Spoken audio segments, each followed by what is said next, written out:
the Paul McCartney concert in San Jose, and McCartney's amazing. I mean, he's 77. He's not doing it for the money. He loves what he does, and he's such an incredible inspiration to me and all of us. I'm certainly amazed. Okay, so I see there's a lot of questions here in the queue. So without further ado, let's begin, and thank you as always.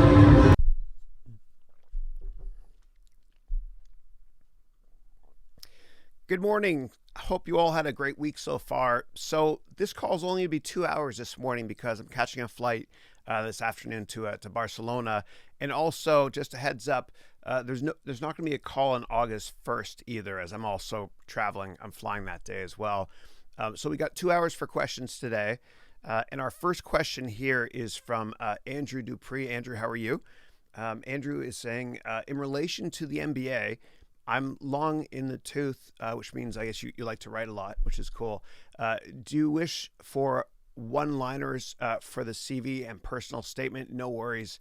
It's getting done. Yeah. So for the MBA, thank you for asking and thank you for your interest. But for the MBA application, what I'll do is let's go over it together and I'll show you how to fill it in. So go to my website, harounventures.com.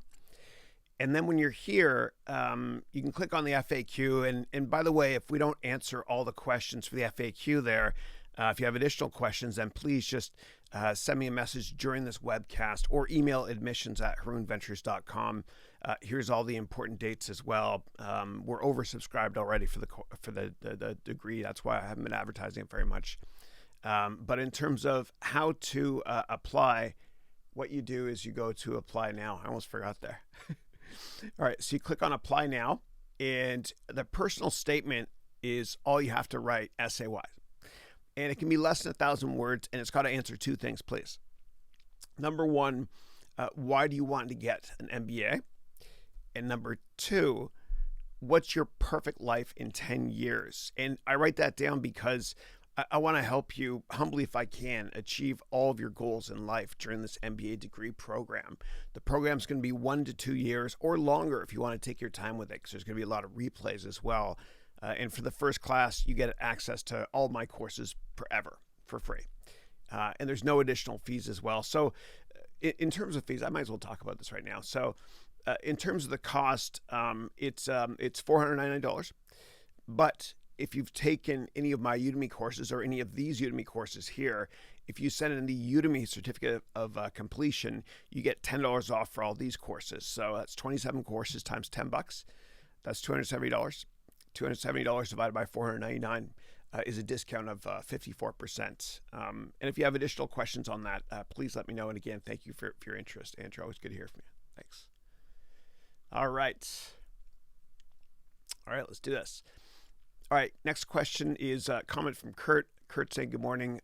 Your consistency is inspiring, Professor. Thank you. And I feel bad, though, because I'm not going to be consistent because today's call is only 2 hours, and then there's not going to be a call on August the 1st. Thank you. Kurt's question is, do you have any tips on overcoming a career stall? And I just got a message there. Give me 1 second. I want to see if anybody's complaining about the audio. Hold on. Looks like it's fine. Okay, because I changed the audio a bit today. Thank you. So the question is, any tips on overcoming a career stall? Yeah, well, I look at frustrations when it comes to a career as being a positive thing in most cases, because frustrations lead to a breakthrough. It leads to you reinventing yourself, maybe moving outside your comfort zone and doing something that you always wanted to do, but maybe you weren't sure you could do. And so I love frustrations in business, and I love talking to people that are frustrated or have perceived career stalls, because it's a milestone in hindsight. Like for me, for example, I worked in consulting years ago at a great company called Accenture. And I was frustrated at one point because, and this is probably my fault, not theirs, but I just wasn't learning anymore.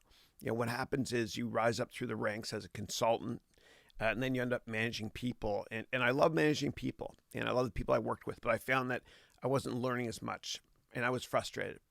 And that frustration was great for me because it forced me to, get outside my comfort zone and find a way to go work on Wall Street, and eventually find my way to teaching. And I've been frustrated in almost every single job I've had until this one here, which is teaching. And basically, the frustration, or you in neutral, or you stalling, so to speak, what that is basically you subconsciously telling yourself maybe you're not passionate or as passionate as you could be about what you're doing right now. And Mark Twain had that great quote, which is the two most important days in your life are, number one, the day you're born, and number two, the day you find out why. And so until you find your career passion, you might feel like you're stuck in neutral or stalling at work or just not happy enough. But you'll know you found it. It's like love, sort of, although love is a lot better. But love for a career comes when you wake up one day and you look at the clock. And let's say you get up at 6 a.m. and the clock is like 4 a.m. And instead of looking at it and saying, yes, I have 2 more hours to sleep, you say, yes, I'm getting up now to do what I love doing. Another way you'll know that you're doing the right thing in life for you is if I told you that you get 2 weeks off and you're not allowed to travel and you can't work and you can't go to school. What would you do with your time? Whatever that is, that should be your passion. That should be what you do in life. You got to do what makes you most happy. I mean, what are we here for anyway? And if I can humbly help you in any way possible on helping you realize what your passion is and helping you, either switch jobs to another company through one of my courses, or help you start your own company through one of my courses, or even if you don't take my courses, I don't care. I just want to humbly help you on this weekly call anyway. But just let me know. I'm here to help. Thank you. All right. I got some water here. I've never worked as hard as I've worked in the past month or so, and I feel like it's taken a toll on my health a bit, and I feel like a bit of a hypocrite, to be honest, because I always talk about how important it is to take breaks and to be balanced, and I just haven't been for the past couple of weeks. But I've got this course called Video Production Master Class, the complete video course I'm working on with Steve Washer, and I burned the midnight oil. That's why you guys have seen a lot of set changes in the past couple of weeks, because I wanted to make this course perfect for you. And I'm also going to teach this stuff during the MBA degree program. So don't buy it if you want to do my MBA thing, because you'll get that for free anyway.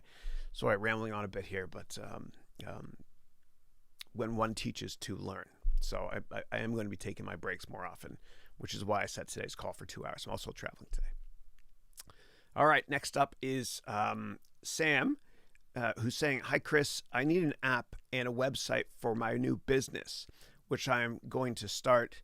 I'm looking for a technical co-founder because I'm a noob in coding. I swung for the fences a few times, meaning Wall Street and startups. But due to those 4 A's, I've fallen behind my peers in terms of the title and the pay.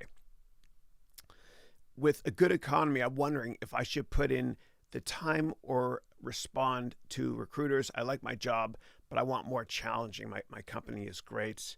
And you said, sorry for the typos. No worries, please. You mentioned something there about falling behind relative to your peers in terms of title and pay. Let me start with that first. I know that's not your question, but I really want to go there. So you should never care what people think about you. I used to be like that too. I've made every mistake there is to make. Part of the reason I went to Wall Street was because I love finance, but also because, I don't know, like I was kind of trying to impress people. Maybe I cared too much at that point in my life what people think. And so what I want to do actually is I want to show you a chart I created. I'll show it to you in a second. I'll show you this book here. But the second you don't give a damn what other people think of you is when you reach this awesome level of nirvana and happiness in your life. And if you always care what other people think of you, you'll always be their prisoner, and you'll never live your life on your own terms. I'm not saying you're insecure at all, please. But I was big time, and I'm going to explain why with this chart here. Okay, so, and I've drawn this before. Actually, I'm going to draw it from scratch today. Okay. So this here is a chart of your age and then give a damn. I censored that for the YouTube, please. All right. And when you're younger, age, give a damn. When you're younger, right here, you don't give a damn what people think of you. Like my kids will go to a restaurant, they'll have meltdowns. They don't care. And I was the same way too. Then when you get older, okay, you don't care either. Old people don't have confidence problems. In between is deadly. Okay. And this was here when I worked on Wall Street in my 20s. And it's a very dangerous place to be, because if you live up here, you're never living your life on your own terms. Okay, you care what people think about you, and that's no way to live. You want to just kind of do what makes you happiest and not give a damn what other people think. Now, when it comes to successful entrepreneurs like Sir Richard Branson, he's here. Bill Gates, always been here. J.K. Rowling, always here. Mark Benioff, always here. Anybody that's changed the world, always here. Pablo Picasso, I'm going to his museum next week in Barcelona, can't wait, although he lived in Paris. He's here. Okay, and I mention this because they changed the world, or most of them did, because they lived at this level their entire lives. They didn't give a damn what anybody thought of them. They didn't go to law school or become an engineer because their parents wanted them to. They just did whatever the hell they wanted to do. And I'm not saying don't be respectful. Obviously, be respectful. But live at this level, dude, because this way you'll reach an awesome level of happiness in your life, and you just won't care what people think. And no one's ever succeeded in business without failing many, many times. And if you live up here and you failed a couple of times, you're not going to try again. You're done. Live at this level here, and you'll reach an awesome level of happiness, and you'll be able to accomplish anything that you want to in life. And part of the trick is also that you just got to focus on making yourself happy, and if you get out of bed in the morning and tell yourself you're going to work, then, with all due respect, you're doing it wrong. You got to find your passion, your raison d'être. What was the reason you were put on this earth? It's certainly not to spend more hours in the day working with people that are not family, that in a job you don't like. What's the point? Focus on what makes you happy.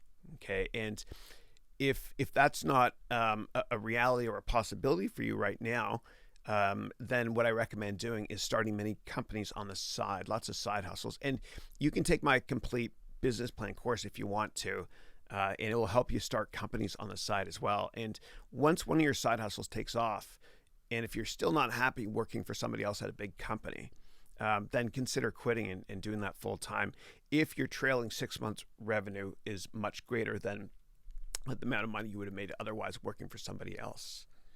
And you only have to be right in business one time. That's it. And if I can humbly help you, create a company that's going to make you successful, then I've done my job.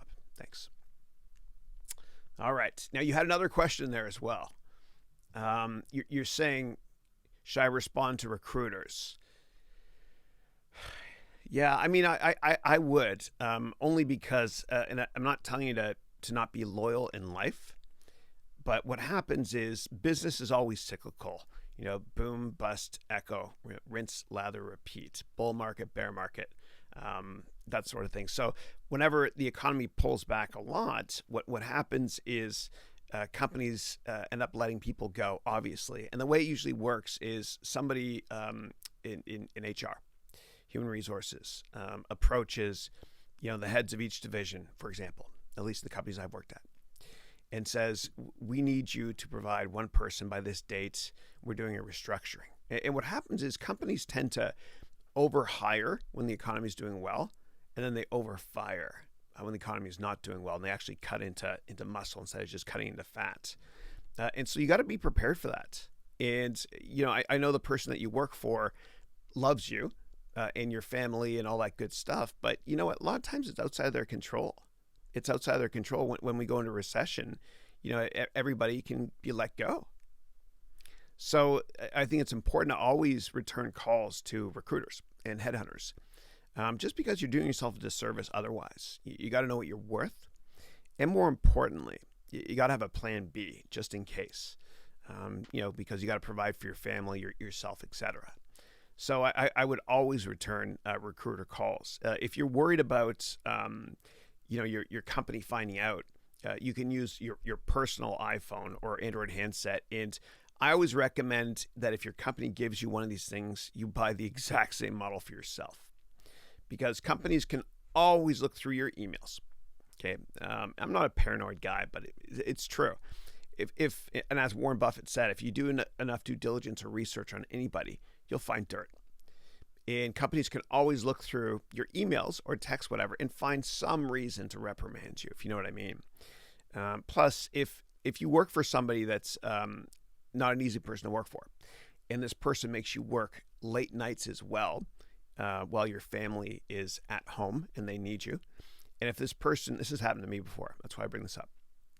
And if this person doesn't really have you doing much work during the evenings, but just wants you there for FaceTime reasons, then I want you, and I've done this, I want you to use your personal hotspot on your device here. And if FaceTime is important for them, and you're not doing anything productive anyway, I want you to start companies on the side while you're working there. That's right. That's right. Because I want you to, if you don't, then you're kind of hurting yourself. And your family as well. Now, if you absolutely love what you do and you work at a great company, and obviously that's a moot point, you don't have to do that. But I think you'll realize true happiness in life when you wake up one day and say that you don't have a job, you have a passion. And so just keep searching. I promise you, it'll come if you're willing to fail at least a couple times. Please fail more than a couple times. All right. Next up is, and if I skip anyone's question, let me know. All right, so Sam has got a question. Sam, you're talking about that. You're looking for a technical co-founder because you're a noob in coding. I'm sorry, I didn't answer that question. I feel bad. Sorry, I combined it with Kurt's, but the best way to find your Wozniak, so to speak, like Steve Jobs was great at business and marketing. And then Wozniak was awesome at hardware and software a bit too. And so there was this great yin yang that occurred. They completed each other, so to speak. And so, Jobs met Wozniak at school when he was a lot younger. But what they did was they went to a lot of conferences. And they went to what's called the Homebrew Computing Markets or Club conference. And a venture capitalist found them there. And that changed their lives.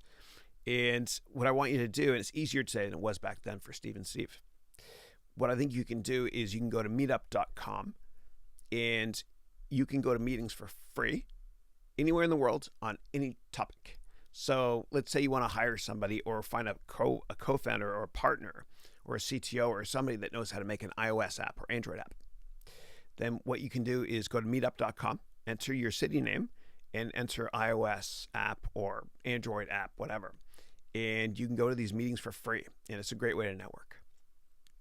Okay. All right. Thanks, Andrew. Appreciate that, buddy. You're the best. All right. Mohammed saying, good morning, Chris. Greetings from Kuwait. Right back at you. Thank you. Thank you. Anadi is saying, good morning, Chris. Hope everyone's well. Have a safe flight, Chris. Thank you. Thank you. I will. I was up late last night just trying to finish one of these courses I'm doing. So sorry for being tired again. And Kurt saying, awesome background, by the way. Thanks, man. I appreciate that. So I want to talk about this because I think this can be life-changing for a lot of people, humbly. So in the future, everybody's going to be doing, obviously, a lot more interviews and business-related calls over the internet. And in order to do so effectively, I think you have to have a great backdrop and just great video settings. And you don't have to spend a lot of money. That's right. If you have an iPhone or a low-end DSLR camera or an Android, you can replicate what I have here. And so in this course I'm making now, it's a video course, which is going to be my longest one ever. I'm partnering with a guy named Steve Washer, and I've learned a lot from Steve. Steve's an expert in video stuff. And my cheapest camera I have has given me the best possible resolution instead of this more expensive stuff everywhere, whatever. I'm a nerd, I get it. But setting up this stuff behind you is relatively easy. All you have to do is buy paper. You can buy a cheap a light. This blue light here is made by a company called GVM, which stands for Great Video Makers. I bought this used. I got a couple of these now. I got it on eBay. It's rustic pipe shelving, and I love buying used furniture for my studio because it looks kind of cool and worked in. And then just in terms of these are $20 with the light bulbs and everything. These are vintage light bulbs here, and they're cheap, but they are a fire hazard. Always have a fire extinguisher handy. And please, I'm begging everybody in this call. I want you to buy this product. I'm not affiliated with anybody, but I deeply care. But if you're going to do what I'm doing now, or if you have kids, I promise you at some point a fire is going to occur in your house. And so this product is called Fire's Gone. And it's easy for kids to use because it's like, I don't know, it's like Fortnite instead of the other one, which is harder to use. But always have these handy. And I have them in all my kids' rooms. And I recommend that you all do that as well, please. And so in terms of the rest of the background, and I'll teach you, and if you do my MBA degree program, it'll be fun. I'm going to help all of you create this in your house, okay? So that you can do these webcasts and really, really impress people. You only got one chance to make a first impression. The rest of it is just cheap paper you can buy anywhere. And what you can't see, unfortunately, right now is behind that black paper, I've got what's called it looks like a brick wall. It's actually cardboard. And you can buy those slabs for next to nothing, any hardware store.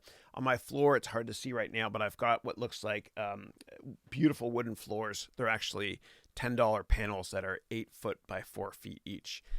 So anyway, thanks for the comments about the background. And I'm more than happy to humbly help anybody if I can make a great background as well. And that's a fake tree from Amazon, by the way. Okay. Moving on. Now, Kartik is saying, should I feel guilty for following my dreams instead of taking care of my family business? Ooh, that's a tough one. That's a hard one, dude. I went to business school in New York City at a school called Columbia, and I knew a lot of kids there who their parents are billionaires, and they were going to go work in the family business, and they were absolutely miserable. And I'll never name names, but you'd recognize a lot of business executives.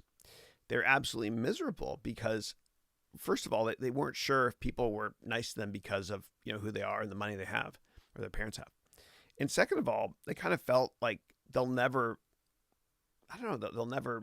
match the success their parents have. And they're just kind of bored with life because, they have this career track set for them, and knowing what the future is going to be is an awful thing, within reason, of course. It's not an exciting way to live. So you got to ask yourself if this is something you're passionate about. Now, a lot of people work in the family business and they love what they do, but you got to be passionate about what you're doing. You got to enjoy it. You got to enjoy it. Like my brother, for example, he's a doctor, and so is my dad. My dad has he just sold a massive business, 300 employees, 30 offices in Canada. They do ultrasound, mammography, radiology. That's people fixing radios, by the way. And I'm proud, obviously, my dad and my brother. But my brother loves it. He's a doctor. He loves it. So they worked together for decades. He loved it. It just wasn't for me. It just wasn't for me. I love helping people, as y'all know.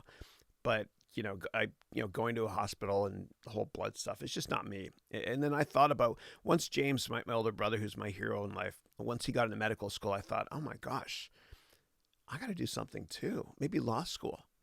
And I remember it was the early 90s, and I read a book by Scott Turow called 1L about Harvard Law School. And I just watched the movie A Few Good Men. You Can't Handle the Truth with Tom Cruise. And I was inspired. And then I went down to Harvard, like I'd ever get in. And I visited a bunch of law schools. And I was like, oh my God, I hate this. Like, why would I ever want to do this? Oh, because I'm trying to impress people, maybe? Yes, that's why. Show me a happy lawyer, please. There's not very many of them. Do what you love doing in life, and you'll never have a job for the rest of your life. You'll have a passion. And if it's, if working for your parents doesn't make you happy, you don't have to do it. You don't have to do it. And, one of the 10 rules in life that I believe in, which is the basis for many wonderful religions and our legal code as well, one of the rules is, respect your parents. I believe that. But they'll understand if you don't want to do what they want you to do. Just sit down with them, especially your mom. Get them both together and basically say, I love you both. I want to contribute as much as I can, but my heart is not in this business. My heart is not. I'm always happy to offer my humble thoughts on anything you want, but I got to do something that fills my heart as well. And they'll understand. They'll understand. So I think you got to do what you were meant to do in life, which is make yourself as incredibly euphoric or happy as possible by doing something you love doing. And try to find a way to give back to society too. It makes you feel real good. I actually get kind of depressed if I don't help somebody every day. So that's me. And maybe I'm genetically wired a little bit differently than a lot of people in the call. I don't know. But you got to find out your blueprint. What is the basis for your DNA subfabric, so to speak. And if it's not doing the job you're currently doing, then find something better until you wake up one day and you tell yourself, I don't have a job. I have a passion. All right.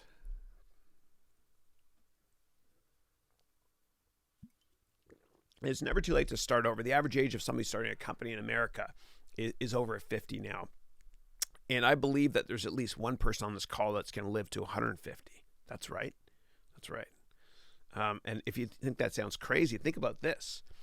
Remember when you were a kid? I don't know how old a lot of people are on this call, but when I was a kid, people were retired in their 50s, then it became 60s, then 70s, then 80s. People are really with it.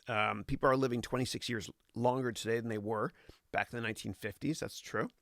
So you're all 26 years younger than you think. So anyway, and I'm seeing so much money in venture capital here in the Bay Area going into life extension. I think, and so many good things are happening. Like, dude, tune out the media. Media is so negative. Good things are happening in the world. I think that within a decade, many major diseases, will be eradicated. And that goes hand in hand with helping to extend life. All right. All right. So I've got a question here from Atharva.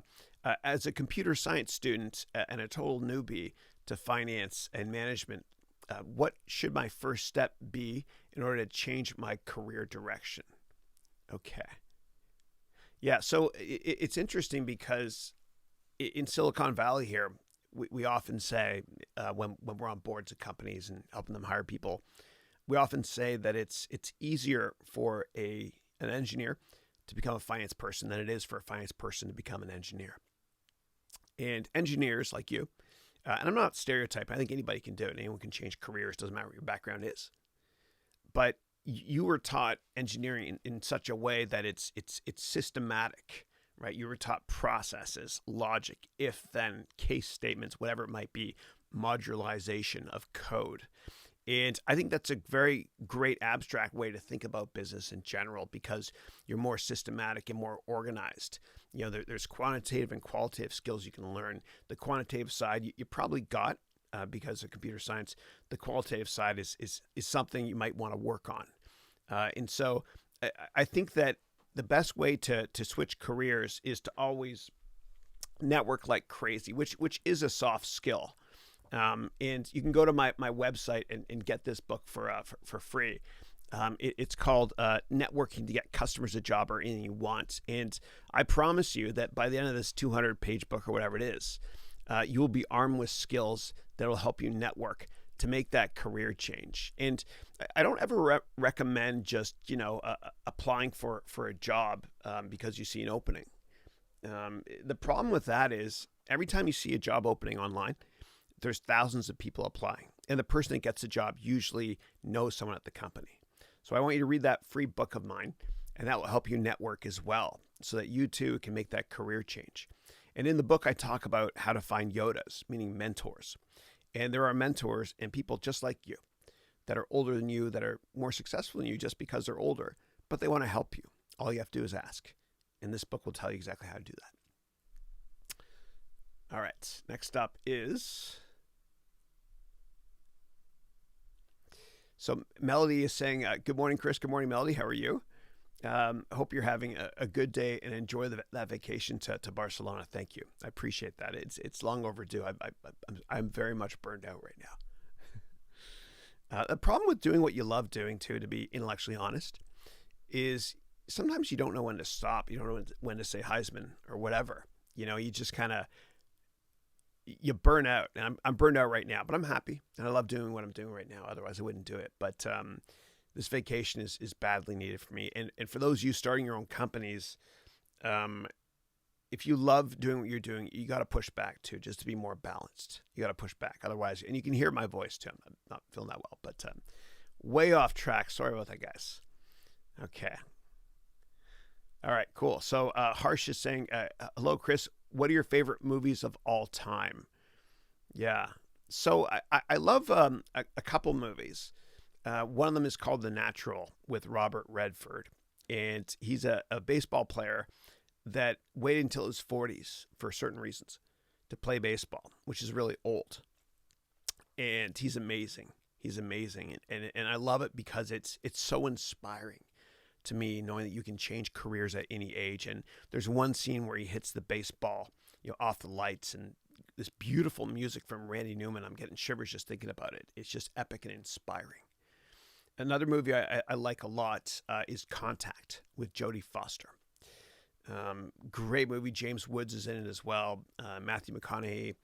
I've got the soundtrack. It's fantastic. But if you want to see what somebody passionate looks like that loves doing what they do, go and watch Contact with Jodie Foster. I saw it when I was 26. I went with my sister Katie and my mom to the movies to see it, and it's life-changing. I love it.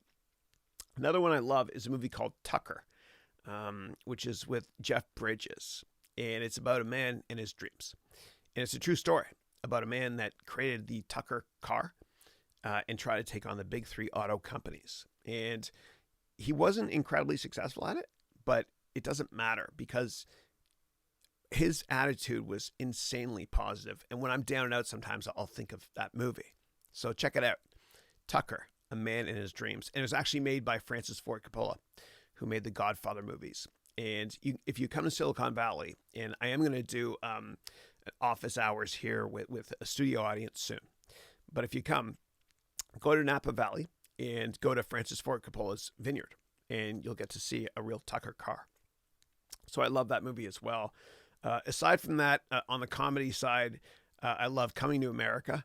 Absolutely love that movie with Eddie Murphy. And they're making part 2, I think, coming out next year. But I love that movie. That was the peak of Eddie's career so far. His best movie, way better than Beverly Hills Cop. Really funny, too. Aside from that, I like, you all know how transparent I am, right? There's no filter here. I know every single line from the movie Dumb and Dumber with Jeff Daniels and Jim Carrey. Every single line. Other movies I like. I love sci-fi stuff too. Obviously, all the Star Wars, Avatar. Absolutely loved Avatar, and Avatar 2, 3, and 4 are coming out within the next decade. And I'll finish this question off with a great quote from James Cameron, who directed Avatar. And James Cameron said, "Set your goals so high that if you fail, you still fail above everyone else's expectations." All right. And next up is Sam, who's saying, "Can you tell me where and all I should look?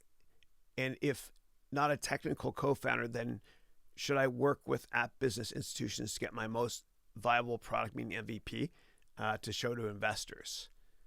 Yeah. So and I kind of answered that question a little bit earlier. Apologize if it wasn't crystal clear on my part. But for those of you not familiar, a minimum viable product or most is an MVP. That's what it stands for. And basically, it's a wireframe kind of just prototype version of a product. It's all you need to get the business going and to raise money.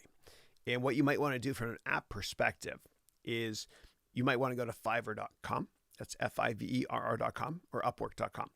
and pay somebody a minimal amount to create a wireframe prototype version of it. With no back end, just a nice GUI graphical user interface. That's it. So you can try that angle. And if that doesn't answer your question, please let me know. Thank you. And take my complete business plan course, because I'll tell you exactly how to raise money as well and how to create a business from scratch. All right. And most people don't write a business plan, which is moronic. It's one of the most important decisions of your life. And people just jump in. You gotta, failing to plan is planning to fail. So take my business plan course. I promise you that'll help. All right. Next up is Melody. And if I ever miss anyone's questions in the middle, just paste them again, please. Thanks. So Melody is saying, so I do have a question. When you were working, were you also creating courses? I'm going to use your daily achievement blueprint to help me achieve this goal. But this is high stress. And I'm considering taking a step back so I can invest more in my courses. Yeah. So, what Melody is referring to is, so I have a course called 30-Day Challenge to a More Productive and Much Happier You.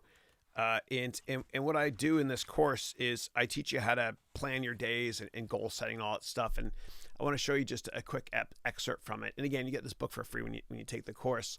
But this is a daily schedule that I have you all create in the course. To get a heck of a lot more stuff done every single day. And you can get a free version of a smaller version of that schedule by going to my website. That's harounventures.com/schedule, all lowercase. Yeah, and you can plan each day. And, when you're creating courses and you're working elsewhere, which is what I did, and many people do, and I hope all of you do, when you're doing that, it's tough to kind of stay focused and have a couple jobs at once. And so I recommend writing down your schedule every day before you go to bed for the next day. I promise you'll get a heck of a lot more stuff done. I mean, there's a saying, which is, if you want to get something done, give it to a busy person. And you all know who I'm talking about. That person maybe you went to high school with that is in great shape, has a great life, has a great job and everything. They stay busy. How do they stay busy? Well, they do it smart, working smart, not harder. They schedule every single day. It's like goal setting. If you don't write down your goals, they'll never come true. So I would recommend, Melly, that you do that. You schedule each day like that. But no, I did write my first bunch of classes while I worked in venture capital. Yeah, I did. And I was teaching during the evenings too, so it's pretty easy for me to put it all together. Yeah. But if you have individual or specific questions about your courses, I'm more than happy to help you out. But you mentioned there, Melly, that it's stressful for you. It shouldn't be stressful. Whatever you teach should be something you enjoy a lot, which I'm sure you are, because you do enjoy it, because you mentioned a couple months ago you're a teacher as well, your day job. So you got to enjoy it. And whenever I make courses or do anything in life, business-wise, if I sit down and I'm not passionate about it, meaning I'm not thinking with this, then this doesn't work. And I walk away and I do something else instead. I'll give you an example. I was creating this massive course called the Complete Management Course. And I just wasn't passionate about it. This was a couple of years ago. And it was going nowhere. I'm like, you know what, dude? I'm never going to put out a product that I didn't put 1,000,000,000% of my heart into. So instead, what I did was I actually created and you might want to take this too. It's called, there's a course on how to delegate, which is on Udemy. And I made another one also called how to motivate employees and yourself as well. And you get this free book in it as well when you take that course. Again, you can go to Udemy and get it, or you can go to my website and get all my courses there for low price, whatever. Yeah. So, but Melody, take your time with it. You got one chance. And just enjoy the process. And I'm here for you always. And there's no rush. There's no rush to get it done, right? You got a great job anyway during the day. But I'm here with you, and I'm happy to do, reviews of your course off my humble thoughts live in front of everybody here if you want. Yeah. But you know what though, dude, and this, I try to answer every question in a generic way to apply to everybody, but sometimes you got to know when to just put on the brakes and say, dude, I'm going to get this product out now. I'm done with it. And I found that when I used to be a coder, a programmer, towards the end, which is crunch time, I discovered on any project that the last 5% of a project takes 50% of the time to do. And at that point, you got to tell yourself, what are the nice to haves and the need to haves? The nice to haves when I used to code was maybe I would, do a mouse over on a dialog box and a red image or a yellow image would appear. I could mess around with the INI file and the DLLs as well. I'm going way back here, client server stuff. But the need to haves are, it's got to attach to the database. And that's kind of important. And it's got to be secure. And so you kind of forget about the nice to haves and you just focus on the need to haves. And that's what I recommend for your course as well. Just kind of prioritize what's important and what's not. And again, you can always take my free courses on how to teach online. Every year I release a course based on 40 tips or 40 mistakes I made in the past 12 months teaching. So you can work smarter, not harder. All right. And then Kartik is saying, did you worry about the future when you quit your job and started teaching? No, because I didn't. I just kind of thought with my heart first and my mind second. And no, I had a really big February of 2016. It was a great month on Udemy. And then a couple months later, when I started doing full time, my revenues dropped by a bunch, which is my fault. You just got to keep pumping out courses. And I thought at that point I could freak out, or I can just kind of focus on one day at a time. And for me, and I am religious, as you probably all know, but for me, I don't stress out in the day-to-day stuff. I just tell myself, God already knows what's going to happen, and that gives me peace of mind, career-wise, always. So, yeah. But no, there were times when I did it when revenue growth slowed a bit, which is my fault, and it's seasonal too. You got to understand that business is always seasonal. Especially in Europe, when I used to invest in SAP and business objects before it got bought by SAP in Paris. I remember the summer months were always really, really slow because people live the right way there. They take vacations, and I'm going to Barcelona in a couple hours. So I adhere to that sort of. But you have to understand that business is seasonal as well. And don't quit your job until you're trailing 6 months revenue on your side hustle is massive. And I say 6 months because one data point, meaning 1 month, does not make a trend. And I don't want you to just focus on, I had a great November and I work in retail.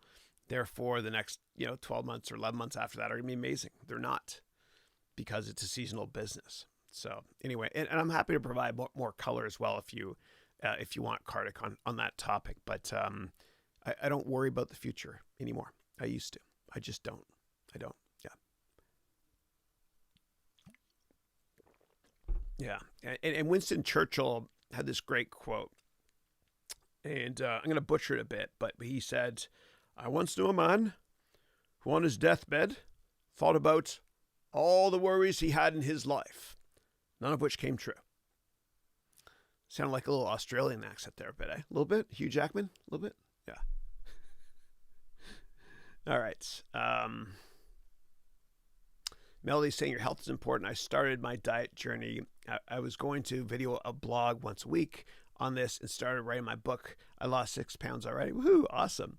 I'm doing keto. I've done before, but I want to finish strong and keep challenging myself. I love it. Keep pushing the goalpost out. It's out. Right, Andrew Dupree, Canada? Out. It's not out. That's out. That's how Canadians say it. It's the right way. Okay, Americans? It's out. Andrew Dupree's on the call. He lives in Toronto. He's actually from the United States, but he lives in Canada. All right. And then, and Melody is saying you deserve a break. Thank you. But please take pictures so you can get green screen cool images. That's a good idea, actually. I'll do that. And the last time I went on vacation, we went to Florida in March or April. And I actually brought a Logitech camera. Don't buy webcams if you can. Okay, I prefer to use like a real camera, like a DSLR mirrorless camera. It just looks a lot better. But anyway, I did it on a webcam, and it was awful resolution, even though it said 4K. Doesn't matter. All that matters is the size of the image sensor. Okay, I'll stop my nerd camera talk now, unless you guys want to go there. Okay. And Mr. Wright saying, "What up, Chris? Hope you're having a fantastic Thursday." Thank you. I am. Thank you. And Melly's saying, "What I mean by high stress in my job. I know being a teacher may not sound like much. Oh, it's everything, Melody. It's everything. And when one teaches to learn, it's everything. I think it's the most respected job out there. Everybody loves teachers because they do what they do, not for money, because they love doing what they do. And I think that the role of the teacher is just as important as the role of a doctor. If you teach somebody the right way about health and everything, then you don't need doctors as much, that sort of thing. So teachers are kind of like preventative medicine, I guess, in a bizarre way. Yeah. Okay. So you're saying, I know that teaching might not sound like much, but there's so many other things we have to do. I just don't want to burn out. So I may sub and do the courses, meaning finding substitute teachers to help you with it. Yeah, I mean, I don't. What I would do is just realize, Melly, there's no rush. This is a self-imposed deadline for you. So just make sure you stop to smell the roses along the way, spend time with family, focus on your health as well. And I feel hypocritical about that because I've gotten a bit sick because I'm working too hard. But yeah, don't let it stress you out, man. I mean, this whole teaching online thing, it's a pleasure. Don't turn it into a pain. Just enjoy it. Take your time with it. And I'm always here to help you as well if you have questions along the way, because I've made every mistake there is to make. Okay. Nick from Georgia is saying, "Hi, Chris. Good morning. How are you?" I'm great. Thank you. I'm great. Thank you for asking. All right. It's really it's hot here, though. I know this is the world's smallest violin. It doesn't get too hot here in San Francisco, but it's hot today.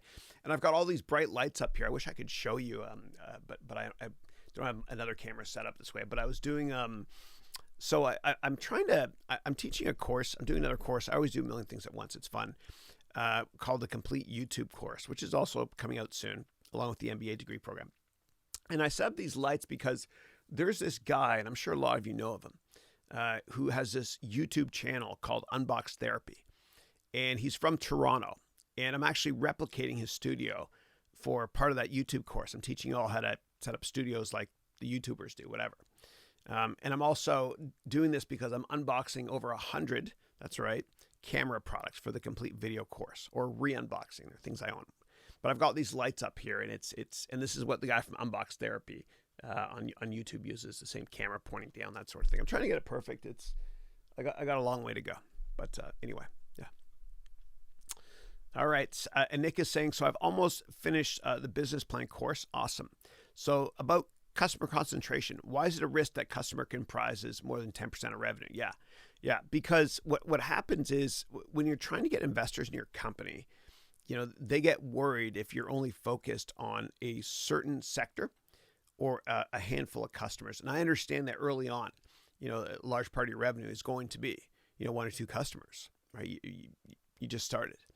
But longer term, investors get really, really worried if you have too much customer concentration. And, a great example of this for software companies, which I used to invest a lot in, is a company called Amdocs. Ticker is DOX. I don't even know if it's still public. Probably is. And it was a great software company. Maybe it still is. But we were always worried about it because Amdocs makes software for telecommunications companies. And therefore, it should not trade at the same valuation as price earnings wise as other companies in software, because it's got customer concentration in the telco sector.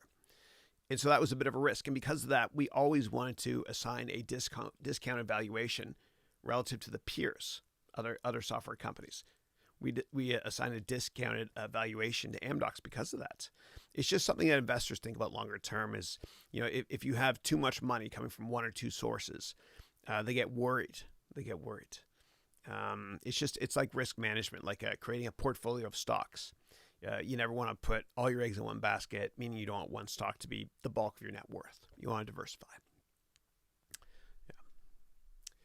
All right. And then Nick is saying, with respect to the business plan course, hold on a second. I'm so sorry.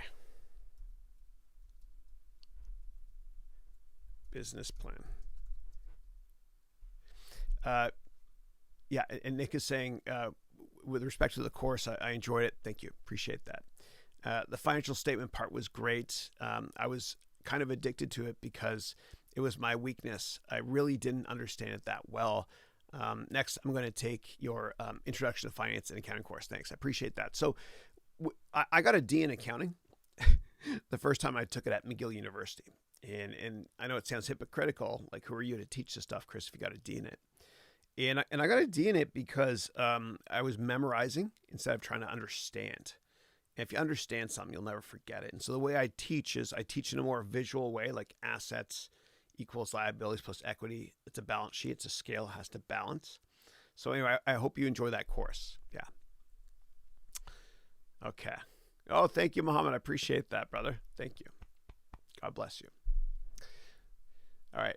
David is saying, hi, Chris. Good morning. Health is very important. I agree. Thanks.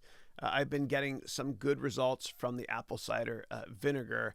Have you tried it? I can't wait for your video course. Thank you. I have actually. And I have apple cider vinegar every single day on my salad. So what I do is I make a salad at night. I love my salad. It's really easy. And I just put lettuce in. I put avocados. And then I put... you can buy this spice pack from most stores that is a combination of 20, 30 different spices, salt, pepper, garlic, all that stuff. And spices are really, really good for you.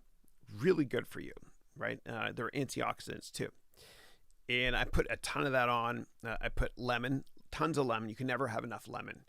And then I put apple cider vinegar as well as olive oil. And there's a lot of fat in olive oil in avocado. That's a good thing. It's a good thing. It's a good kind of fat. Plus, the fat people put on is because they eat complex carbohydrates. And that salad I just told you how I make has no or barely any complex carbs. So anyway, yeah, but I do the apple cider vinegar every single day. And I love it. Thanks. And I buy it here from Trader Joe's in America. Yeah, thank you. Vinegar is very good for you. All right. Great t-shirt, Chris. Nick is saying, thanks, dude. Thanks. This is one of my favorite albums, actually. It's called The Final Cut by Pink Floyd. And it was their final album in the 80s that they put out after The Wall. And it's incredible. I absolutely love it. I love it. And these are badges from, I guess, an army. People get those badges they put on. And if you're a Pink Floyd fan, which I am, growing up, I love this album. It was my favorite album growing up, along with Abbey Road. And I listened to it recently on online, and they added a song to it that they did not have in the original version when I was a kid.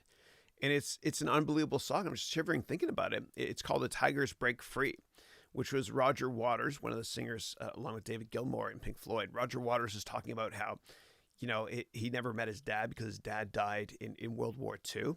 They grew up in London.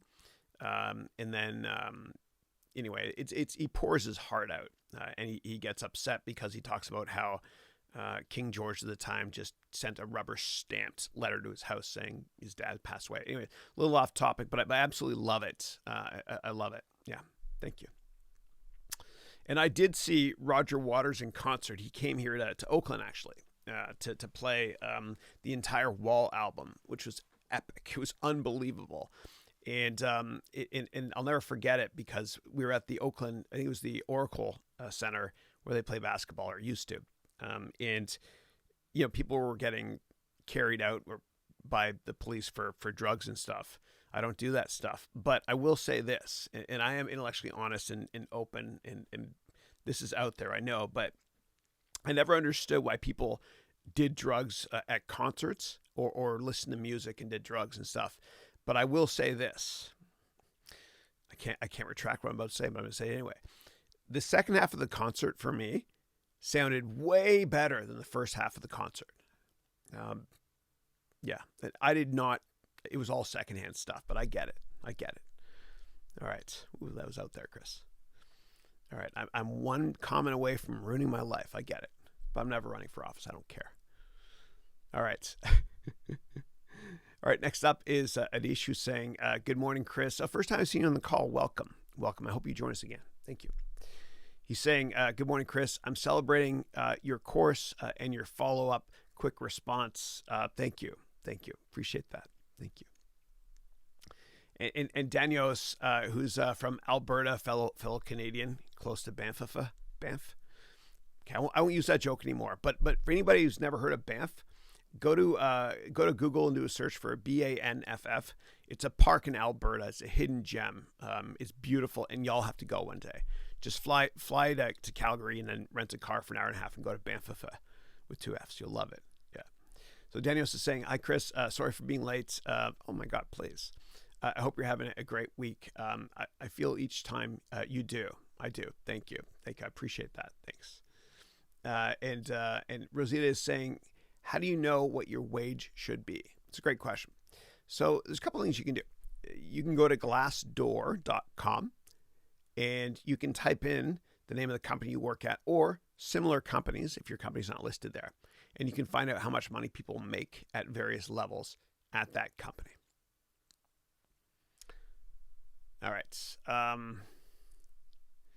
Hey, I want to make my career in finance. So which are the companies I should approach? Yeah. So what I recommend doing is networking a lot and go to my website and download this, sorry about this, taking a second here to get it, this networking book for free.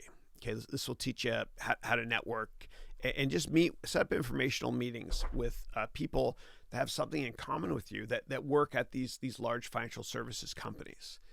And I teach you how to network and get those meetings in this book. So check that out. But when you meet with these people, make sure that you kind of get a good sense as to whether or not you would enjoy this job or not. Yeah. All right.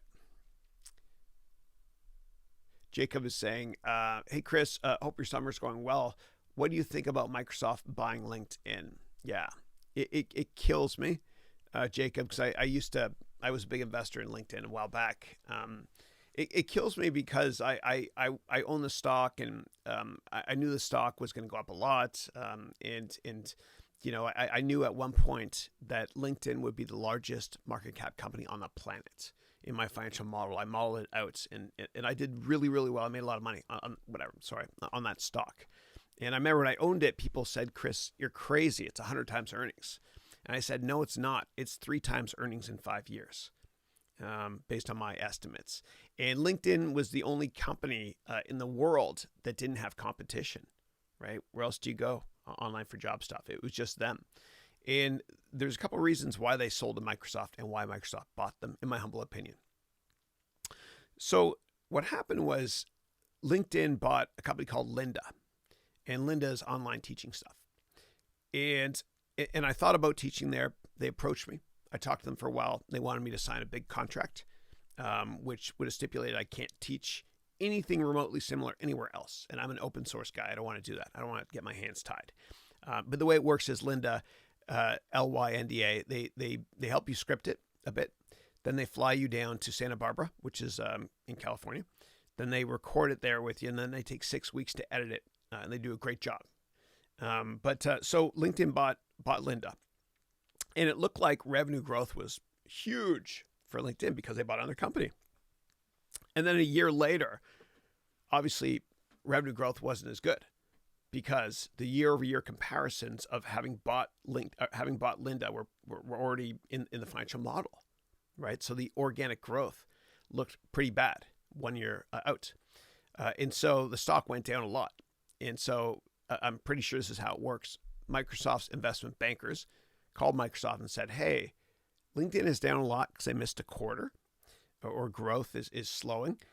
I think this might make sense for you to buy because you might be able to keep Outlook relevant. And Outlook is probably the most important product that Microsoft has. And imagine embedding LinkedIn into Outlook. Wouldn't that make sense? Just like Skype and Outlook. Wouldn't that make sense? Yes. And so the deal went through and you know, Microsoft paid the typical 30% premium and bought the company. Okay. Now, one of the reasons why Microsoft bought LinkedIn was because of what I just mentioned, making Outlook more relevant. But also what happens with big companies is it's very dangerous. When you make a big acquisition, It might be great at first because it looks like revenue growth is great because of that acquisition. But then next year, revenue growth slows a lot because you didn't buy another company. So in order to plug that gap, what happens is you have to buy another big company. It's kind of like financial engineering. And the person that kind of came up with this was Safra Katz, who was the CFO for Oracle for years. Brilliant woman. And Oracle, they bought PeopleSoft in 2004 as a hostile takeover. And then the year-over-year comps in 2005 didn't look that great. So they bought Siebel in the fall, which is a CRM company. They bought Siebel on September 9th, 2005. I remember that very well. And then they bought BEA, then they bought Sun Microsystems, then they bought NetSuite, rinse, lather, repeat. If they don't do big acquisitions every year, it looks like revenue growth is really, really negative. Plus, Oracle is not really growing as fast as it used to. It's a great company, but it's like the United States. America is very big, and as a result, GDP, which is the revenue for America, will never grow more than a couple percent. It's just big. It's just the law of large numbers. And so by the same token with Microsoft, they're doing great. Satya Nadella is awesome. He's a rock star. He's the CEO, by the way, of Microsoft, who he created Azure, the cloud division. But they have to make a big acquisition every year, right? They bought GitHub. They bought the parent company for Minecraft, which I wrote about. You can go to venturebeat.com or Wired magazine, search my name. I wrote articles about all this stuff. And they have to do a big acquisition every year, right? And so that's just what happens. You know, it's a double-edged sword buying another company. And we'll do case studies on this as well in my MBA degree course. It'll be fun. And cinematic too. It'll be fun. So, and if you have follow-up questions on that, please let me know. Now, what I did was yesterday, or 2 days ago actually, I recorded a video for my complete video course using a green screen and using a treadmill. And I bought this treadmill that doesn't have handrails. And I went back in time. And I went to November of 1963 on Houston Street and Elm Street, which is the intersection where President Kennedy passed away that awful day. And what I did was I actually showed myself walking down that street. And I didn't show any bad clips, meaning frame 313 out of 468, where, yeah. But it was fun for me. It was fun for me. But anyway, when I teach my courses, my MBA degree courses, we're going to have a lot of fun stuff like that in the background as well. And the reason I did the JFK thing was because I bought the exact same model of camera that Abraham Zapruder used to film the Kennedy incident in 1963. It was an 8mm camera. And I wanted to teach everybody about frames per second and that sort of thing. And I see Avi Pro's on the call from Sweden there. And I know Avi Pro's very technical, so I know you get what frames per second means. I didn't understand until I taught about it a couple days ago. But anyway. When we do my MBA degree program, we're going to walk to different Silicon Valley headquarters. Like I'll be walking on my green screen here with my treadmill. And by the way, the way to paint paint a treadmill green, it's really complicated. Visualize this: you get the paint roller in the green paint, then you put it on the treadmill, then you turn the treadmill on. Sorry, Dad. I'm done with my dad humor today. That's it. Yeah. All right. So Avi Pro is saying, hello, Chris. Hope to see you in Berlin later on. However, I might be away at that time, coming back on Friday. But I hope to make it in time to meet up. Yeah, that'd be great, man. That'd be great. Absolutely. Would love to catch up, to meet in person, actually. Love to meet many people in person on this course. And what I'm going to do actually is I'm going to do 1 week or a couple of weeks. I'll have people in my studio audience here and we'll do it live. It'll be fun. And I don't know if you guys remember, but it was week 44, which is 4 weeks ago. We did the webcast by my pool, and I had that drone shot and everything. So I might actually do one of the weeklies there as well. And if you do my MBA degree program thing, obviously I'll have you over a lot more than that too. But if you guys want, it'll be fun. Yeah. All right, David is saying, awesome. I'm a big fan of Dumb and Dumber, passing it to my kids. Dude, I'm the same way. Okay, so earlier in the call, and by the way, if anyone's just joining us now, we're going to stop at 10 a.m. today in 55 minutes because I'm flying to Barcelona. That was me showing off. I'm flying to Barcelona just for vacation. But earlier in the call, somebody asked me my favorite movies and mentioned Dumb and Dumber. And you mentioned passing on to your kids. And I've done the same thing. I've done it with my 3 boys. I've done the same things. I like it a lot. Yeah, it's a great movie. I know every single line from that movie, like literally every single line. Big gulps, eh? All right, see you later.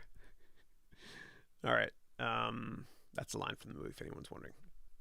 All right, Kartik is asking, hello, what to do when I am hunting for a job, but the elder people are criticizing because they want me to take care of the business. If I can't remember, Kartik, if it was you that asked earlier, I think it was about a family business, and you don't want to work in a family business with your family. You want to do your own thing. And you said, what do I do when I'm hunting for a job? And people, maybe your parents or others, are criticizing you because they want you to take care of your family business.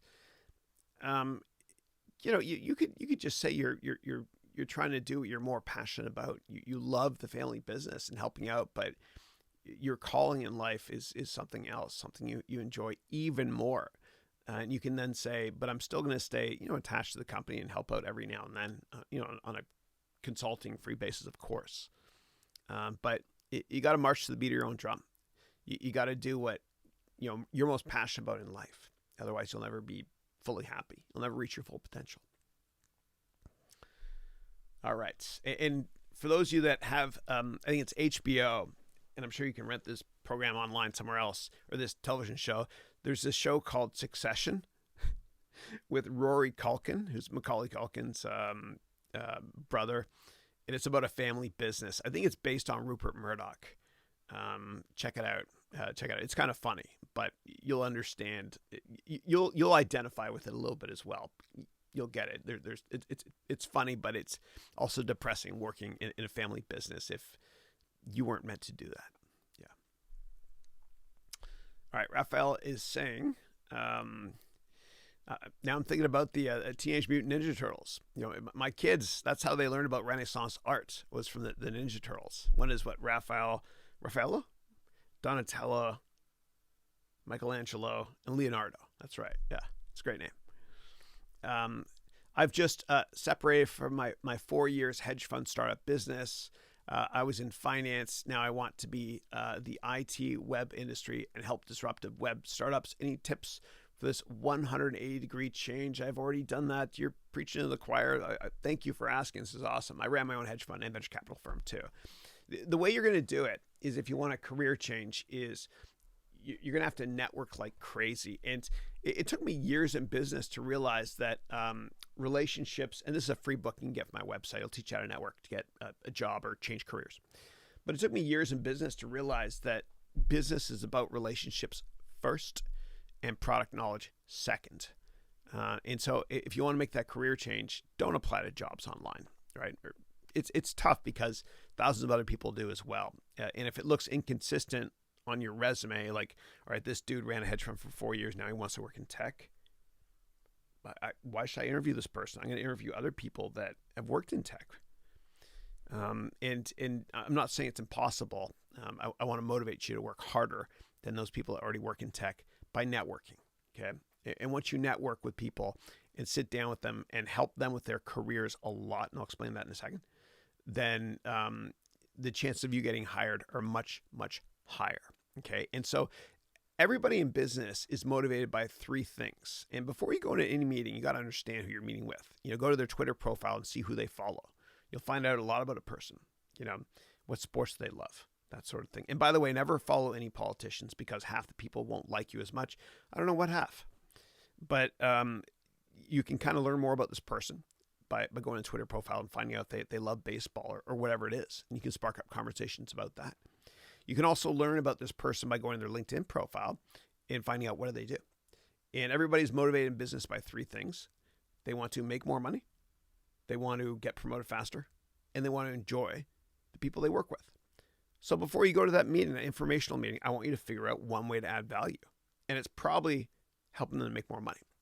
And so take my complete job course, because what I do is I actually give you a number of templates, one-pagers, that you can write, and I explain exactly how to do it in the course, to provide to people that you meet with to add value. And nobody does this. Nobody does this. How badly do you want that job? So take the course. I teach you how to create these one-pagers to add a lot of value. And just remember that it's prophetic and it's been true since the beginning of time. If you give from your heart, eventually you will receive.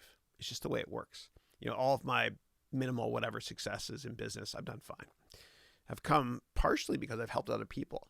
But I've never done it because I wanted the money. It's just I just want to kind of help, man. I just want to help. So, yeah, anyway. All right. If that didn't answer your question, let me know, please. All right. Avi Pro, who's a pilot from Sweden, right, is saying, I'm really trying to get my son to sign up and apply to your MBA course. Oh, cool. Thank you. As I would really like him to get that for his future, despite his master's in chemistry and astrophysics. I think he would like it. Thank you. I'd love to have him as well. It'd be great. It'd be great if I get father and son. It'd be like Ken Griffey Jr. and Ken Griffey Sr. batting in the same lineup together when they played in Seattle briefly together. That's an American baseball thing. Sorry for not being more international. Yeah. We'd love to have him. Thanks. And maybe what you can do is, Avi Pro, you can have your son just take one of my courses, maybe an entire MBA in one course. And see if he likes it, and if he enjoys it, then have him apply. He's got to enjoy it though as well, obviously.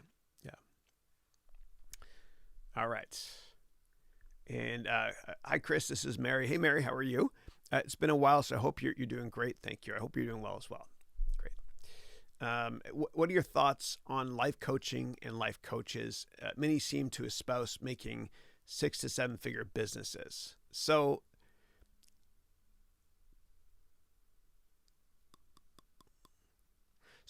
if you're talking about career-wise doing this, do it if you love it, if you're absolutely passionate about it. And before you do it, what I recommend doing, if you're curious, is, and this goes for everybody in the call. I always try to make my answers generic enough to apply to everybody. Don't bother taking any of my courses. Like, seriously, take Tony Robbins' course called Unleash the Power Within. Okay, it'll add way more value than any of my courses ever will. And Unleash the Power Within, which is UPW. I went to that conference. It's a 4-day conference. It'll cost you $1,000 or so. It's expensive, but I promise you, it's better than any education you'll buy online or any education. Period. It'll change your life. And what he does is he kind of goes through life coaching in that, and he teaches you a lot of stuff, life-changing stuff. And a lot of people think, oh my God, it's crazy. I don't need that. But what Tony Robbins did was he read 800 self-help books. And then he created his own content, obviously, as well. Tons of it. And his delivery is amazing. And I really recommend going. I promise you, it's life-changing. Especially if you're considering going into life coaching. Just go to that. Just kind of see how he does it. And if that inspires you to want to inspire others, to empower the empowerers. Check it out. All right. If I didn't answer your question correctly, please let me know. Thanks. All right. Daniels is saying, Chris, I've been trying to contact corporate managers and directors networking for my job search. What would work to bypass front desks, assistants, etc., and connect directly with heads of units? Thanks. Yeah. So I hear you. Give me 1 second. There's something in the way on the monitor I want to get rid of. 1 sec.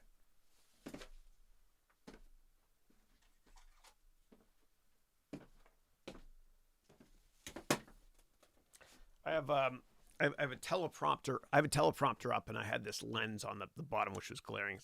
One of my cameras. What I recommend doing is networking like crazy, using the methodologies from my book. But I want to add something on top of that, because I know I overdo when it comes to that free book. But never try your best in business to only talk to the decision maker. It's like if you're trying to raise money for your company and you talk to a big company about raising money from them. There's so many people that work there. Find a way to go right to the CEO. That's right. Go right to the CEO if you can, at whatever size business there is, or right to the head of sales, or right to the head of whatever division is. You got nothing to lose, dude. Nothing to lose, and everything to gain. Okay. So, Daniels, I would network directly with the CEOs of those companies, or people that are more senior that have a say in hiring you or not. And you can learn how to do it by going to my networking book if you want to. Thanks. All right.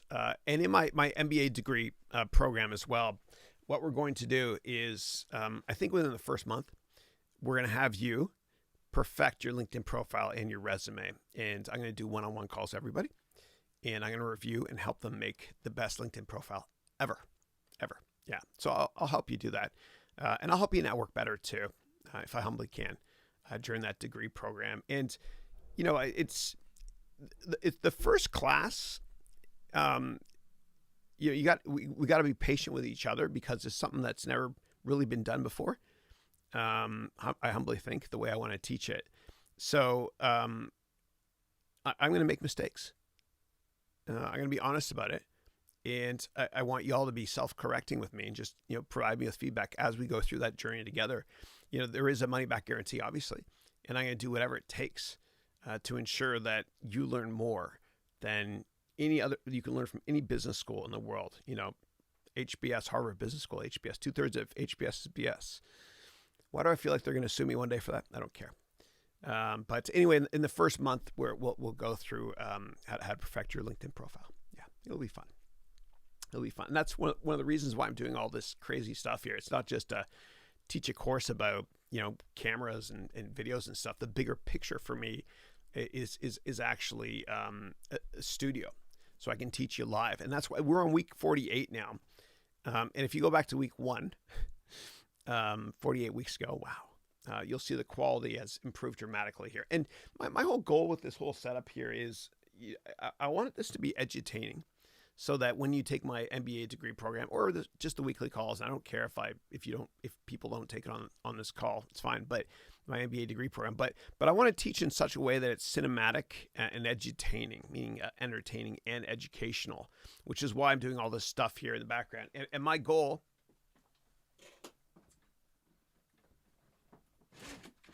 one of my biggest goals in life is, and you got to vocalize your goals and set a deadline date. Otherwise, you won't get them done.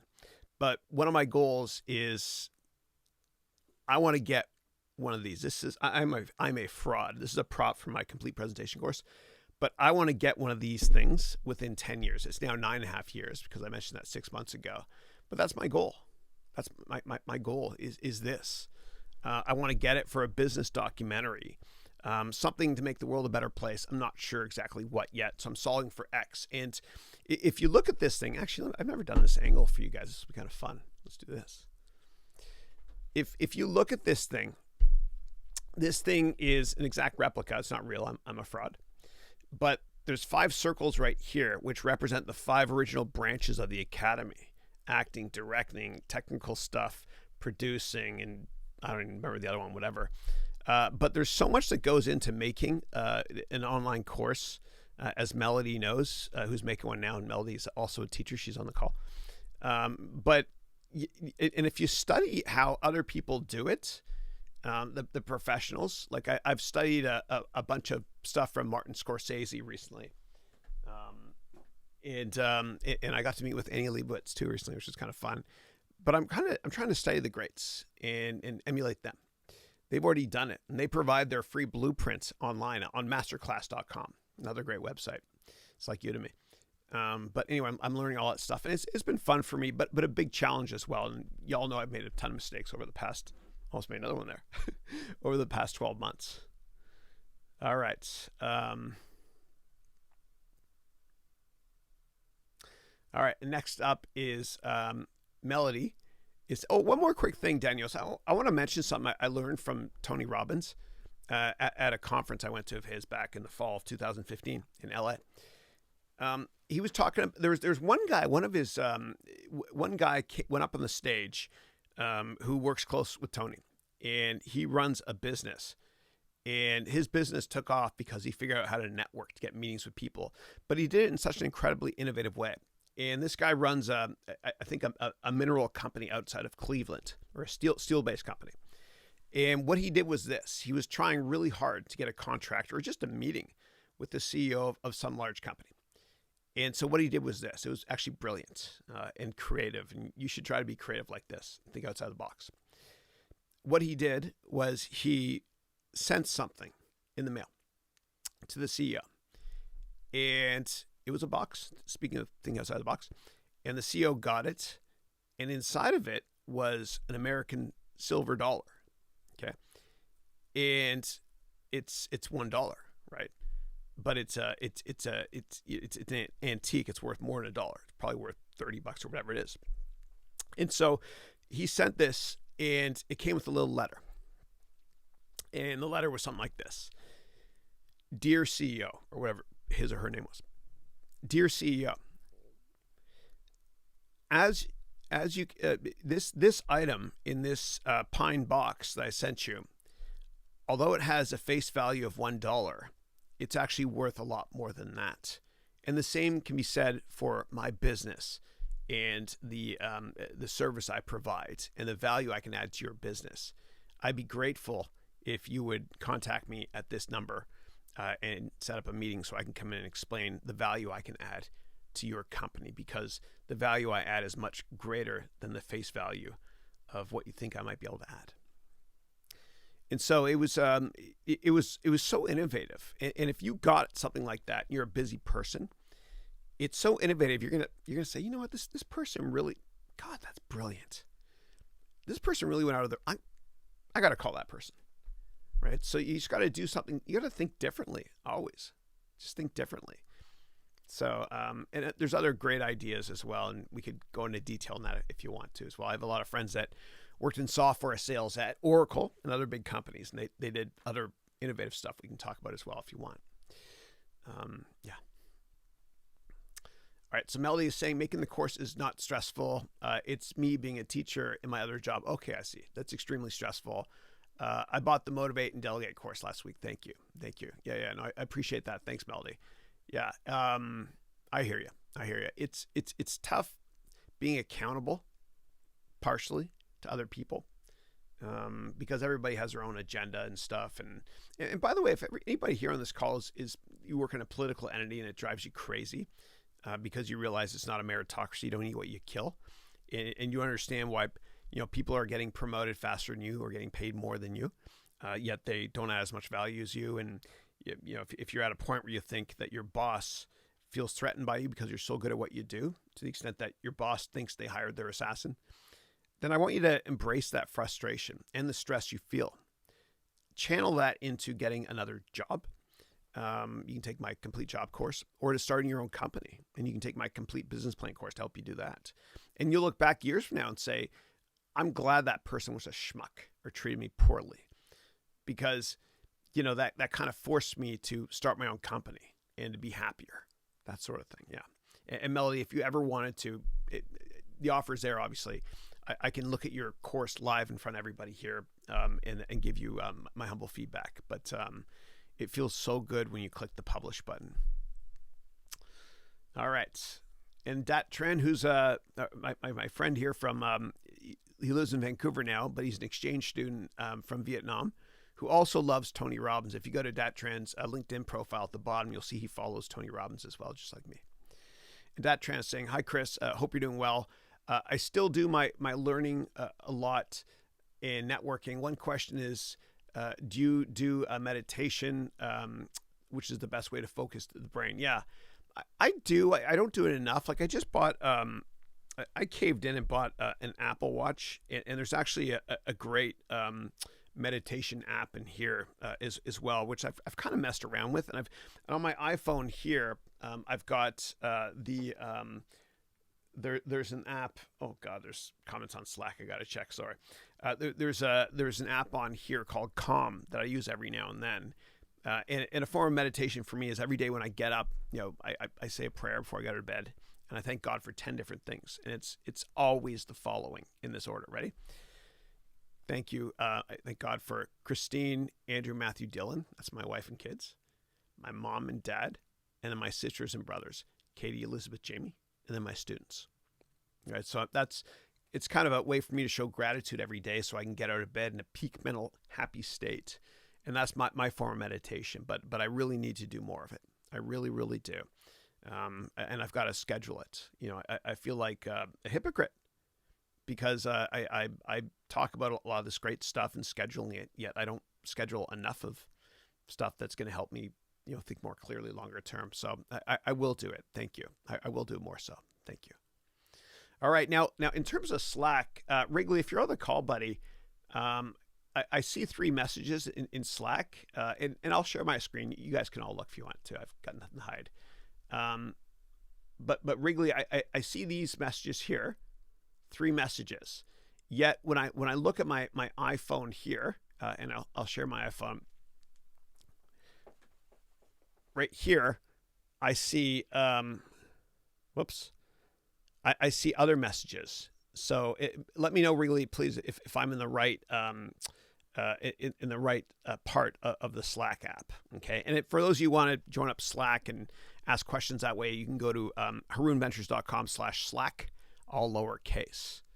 So yeah, so Wrigley, let me know if I'm in the right place or not. Thanks.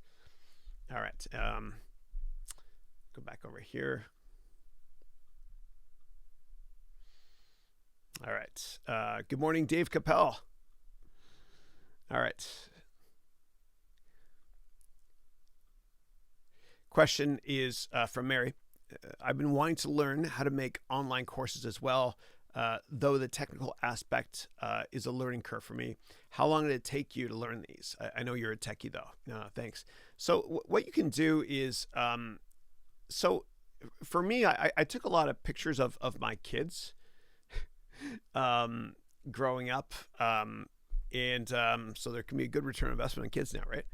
And it's funny because I learned a lot about what I'm doing now by just taking videos and pictures of my kids. But what you can do is this.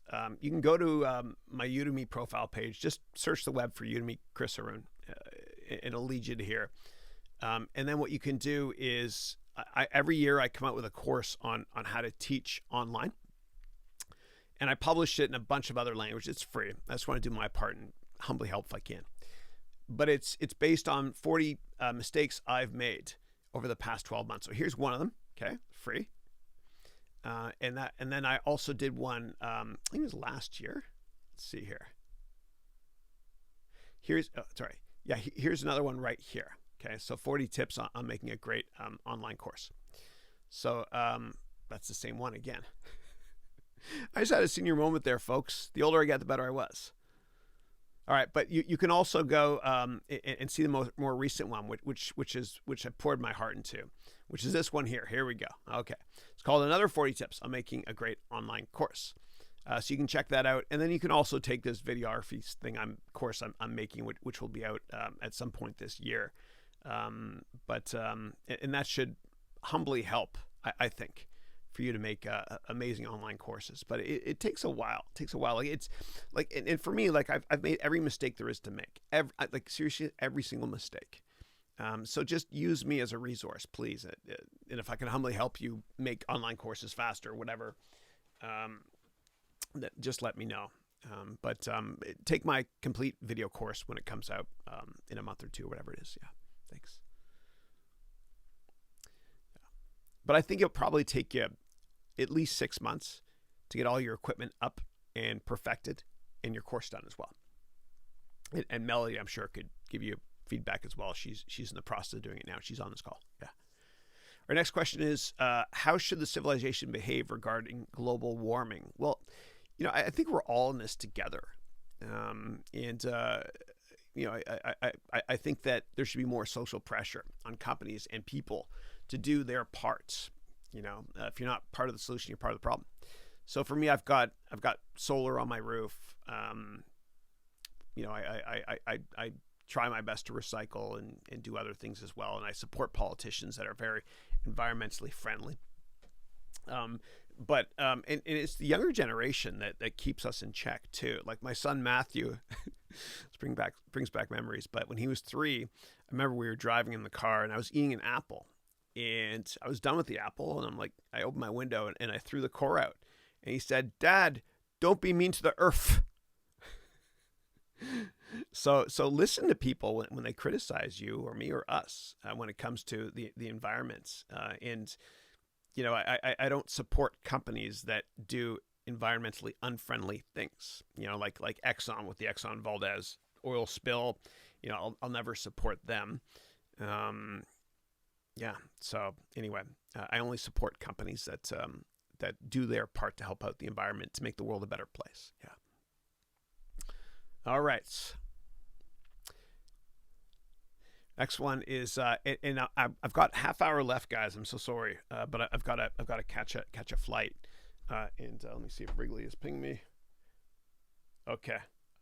So Wrigley is saying go to the questions webcast channel on your phone for the questions. So we're trying this thing out. So let's all go there together. Okay. All right. So let's see right here. This here is Slack. Question. Here we go. Questions webcast. Okay. So Wrigley, I just see one question here. That's right. And if there's not more than one question, then please correct me otherwise. Thanks for that message, Kurt. So Jeff is saying, I'll kick the questions off here in Slack. Do you still want to keep this channel for follow-up questions only? So I think, and thanks, Dave Chappelle. I see, or David Capel. Sorry, but I love Dave Chappelle. He's the best. I see David is typing a question now. You can ask questions in both places. I know initially I said just ask here for follow-up questions, but just ask questions in both places. We'll leave it open at that. And what I'm doing now is I'm trying to basically come up with a way to allow people to ask questions in real time, so that when we go live with the MBA degree program, it'll be more live than a little bit of a delay here. So here's what I'll do. I'll go here. Dave is saying, any good tips about installing solar? Apple cores are good for the earth.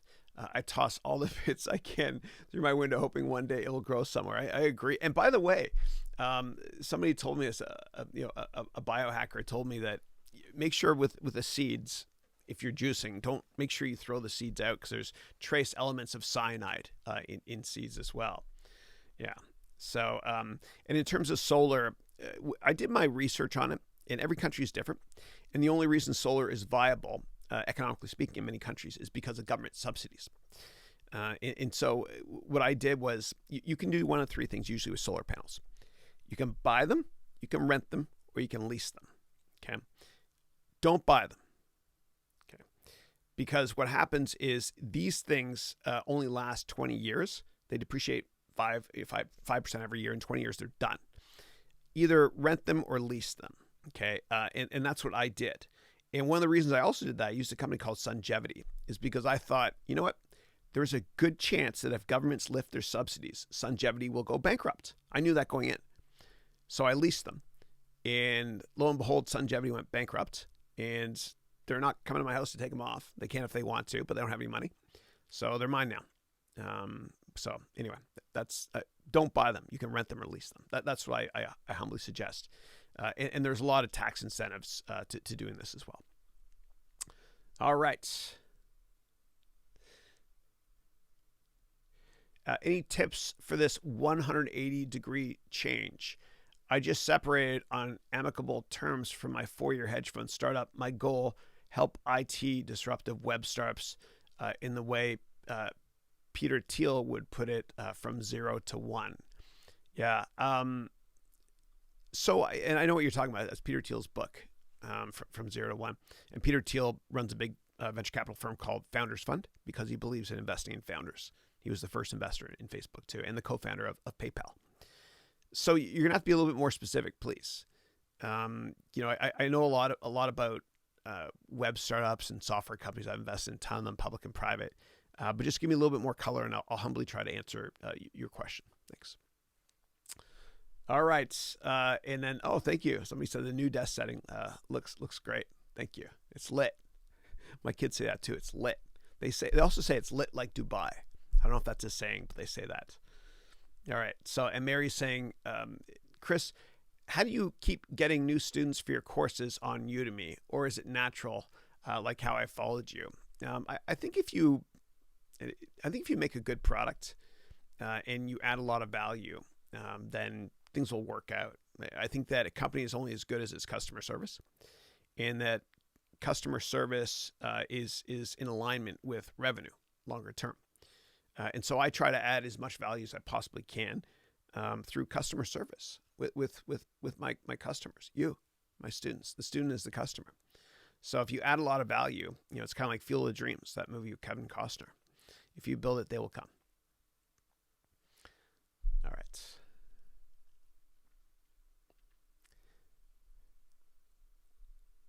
All right, next one is an Avi Pro. I don't know what that means, brother. UT. Oh, you too. Okay, awesome. Thank you. All right, so Rafa's saying, love what you do. Thank you. This is fun. You're a pioneer in new ways of education. Such a humility PBM we have in education. What are your tips for your turn changes in professional lives from hedge fund? Okay, yeah. So and you're doing the exact same thing I did. So Rafa's making a career change from hedge funds to something else, tech. So the best advice I can give you, because I've done it, is, and I don't mean to keep harping upon this, it's a free book, but just go to my website, download this book for free on networking, because it's based on stuff I learned when I got out of the hedge fund business to network, to work in different sectors. And you can also take my complete job course if you want to. I'm going to clean this desk up. My boss used to tell me a clean desk is a happy desk. And before I would leave Goldman Sachs every day on the trading floor, I would clean my desk before I left. All right. But take my complete job course if you want to. That'll help you as well to change careers. I promise you. Or your money back. And it's supposed to be a 30-day money back policy, but I'll give you a lifetime, and I'll personally guarantee it. All right. Next up is Rafa is saying, took your MBA online course. Thank you. My course called Entire MBA in one course. You took your How to Delegate course as well. Thank you. So grateful. Thank you. I appreciate that. Thank you. All right. Next up is how do you think of new courses and content to create? I wonder if I should ask some of my friends what they know well and see if we can make courses through those. Yeah. So I think the most important thing to consider when you're doing an online course is, what do you love? What's enjoyable for you to teach others? Because if it's just about the money, it won't be successful. You got to teach from your heart first. And for me, it's never about the money. For example, I spent a lot of money last year making this complete cryptocurrency course, and I still haven't broken even on it. And, thousands and thousands of people have paid for it. And for me, it became kind of a mission when I was making it, because I wanted to educate people on how to build a computer from scratch and, how to think about potentially investing in cryptocurrencies. But I also want to educate people on why, 95% of cryptos are a scam. And there's a lot of unethical people in it. And so I was thinking with my heart first there and my mind second. And yeah, it hasn't broken even yet. I spent a lot of money on it. Or maybe it just broke even, I'm not sure. But I don't care. And I get it. Yeah, we all have to be fiscally responsible, and we have a fiduciary duty to our family. But don't, whenever you make a course, don't think about making money first. Just think about helping people. Think with your heart first, and I promise you this will work second. My course called An Entire MBA in One Course it's been life-changing. It sold a couple 100,000 copies in English only. And there's 10 other languages as well. But it's never about the money. Never about the money. Just do what you love doing. And as Confucius said, you'll never have a job for the rest of your life. And in terms of what topics to come up with, you got to think of the size of the market. Like, never start a company that has a tiny market, because if you're successful, then who cares? You get, a big piece of this tiny little pie. I want you to think about massive markets. Like for me, I'm making this videography course, and everyone cares about videography. Everyone wants to take better videos. Everyone wants to learn how to have a backdrop that's better than this, whatever. So that's a big market. So think about it in terms of a very big market. And I made mistakes too. Like, I made this course a couple of years ago called Hedge Fund and Mutual Fund Careers: The Complete Guide. But I didn't think about it at the time. But the size of the total addressable market for people that want to work in hedge funds is this small. And so I made another course called the Complete Financial Analyst Training Course. And people that want to work in finance in general, not just hedge funds, is a massive market. And that one's done a lot better. So think about it in terms of the size of the total addressable market. You always want to cast your net as wide as you possibly can. And you don't want to exclude anybody. And so from this complete video course I'm making with Steve Washer, who's a brilliant man, we're teaching every type of camera. Android phone, iPhone, iOS, cinema cameras, which I have up here. I've got a couple. They're called C300s. We're teaching drones. We're teaching every type of DSLR camera you can possibly think of. I got a couple on the shelf there. We're teaching webcams, teaching GoPros. We're teaching gimbals, how to use it. It's every single. Yeah, it includes the entire total addressable market of everybody on the planet, basically. So I'm thinking big here, thinking really, really big. And doing this course has been intimidating, but I love being intimidated. I love feeling a bit stressed out, a little bit, and taking on a challenge, and it's kind of like Steve Washer. He and I are making this course together, and he's the #1 expert on the planet for green screens. He's a brilliant man. He's amazing. Right? He's got a master's in film. He's an incredible guy. Right? He has 30 years of experience in video stuff. But I kind of feel like Steve and I, and I've never met Steve, but I will. He's coming in August here to visit. It'd be great to meet him. I feel like Steve and I looked over a cliff, and we had a bunch of airplane parts in our hand. And we threw a bunch of airplane parts off, and then we held hands, and we jumped off. And we're trying to assemble that airplane before we land and hit the ground. It's like that. And I love that feeling of being overwhelmed. And I know it sounds really out there, but I love it because you're basically taking on a big challenge, a big goal that sounds ridiculous until you make it happen, until like, I'm a fraud, this is a fake. But, and you got to vocalize it and tell people about it, and the deadline date as well. And then what will happen is, you got to be careful because one day you'll wake up and it'll come true. It'll come true. So, yeah.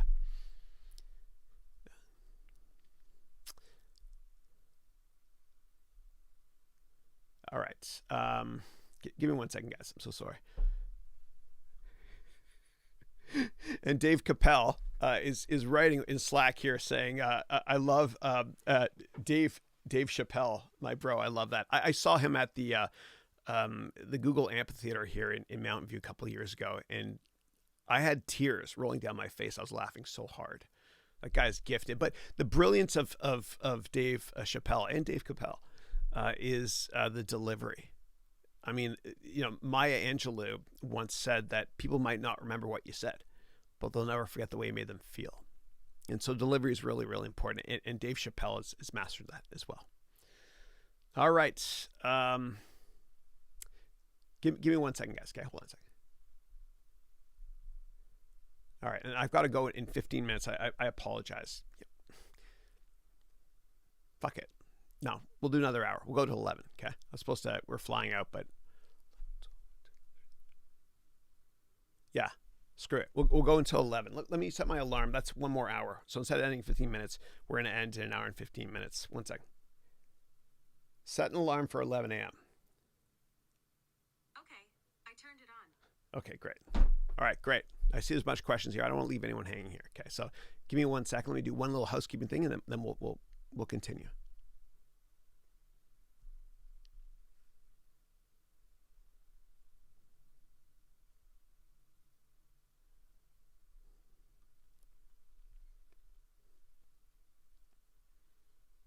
All right, so would you reward some of your online students to a privileged course live, maybe online too, to allow people in New York like me to assist it live? Potentially, yeah. Like I'm going to do all my courses for the MBA degree program, which launches this December 2nd, will be live. And again, you'll notice I'm not marketing it anymore. Just we have to cut off 100 people. That's it. But that will all be live. Yeah. Yeah. All right. And Mary is saying, on a personal note, I might have a job offer soon from Goldman. Wow, I work there too. but longer hours. And in my industry, I'm a bit torn right now between telling me to follow what direction, meaning what lights you up, which isn't finance, versus if I should stay in this grind a few more years, save money, etc., even though I have no time and you'd be unhappy. Yeah, it's hard, dude. It's really, really tough. And for a lot of people, when they get a great job, the happiest day they have is the day they got the offer, because you're not doing what you're passionate about. So what I would do, Mary, is first of all, congratulations on Goldman. And Goldman's tough to get into, and they don't hire the smartest people because they hired me, but they over interview to the extent that sometimes there's 40 or 50 interviews just to get in. And because of that, the jerk factor is low. And I love that about that company. It's got a great culture because of that. But what you got to do, Mary, I think, is just write down your 10-year goals. Go on a long walk by yourself, and sit down at a coffee shop, whatever, or a park bench, and just write down your goals. Where do you want to be in 10 years? And that's your blueprint for who you're going to become. And just think about, what do I need to do to fill that gap to make those 10-year goals become a reality? And if not working at Goldman, if working at Goldman won't help you, then I consider maybe only working there for a little while to save some money. Yeah. I know what you mean, though. The cancer of Wall Street is, and I worked at Goldman, great company. I love the people. But I was kind of unhappy there because I wanted to make more money. And the cancer of Wall Street is every December, everybody compares themselves to those that made more when it comes to bonus season, which is ridiculous. And I wanted to make more money. And so I left Goldman. And I cashed in my Goldman chips, and I went to work at a hedge fund. Then a big hedge fund called Citadel recruited my family and I out of New York over to here.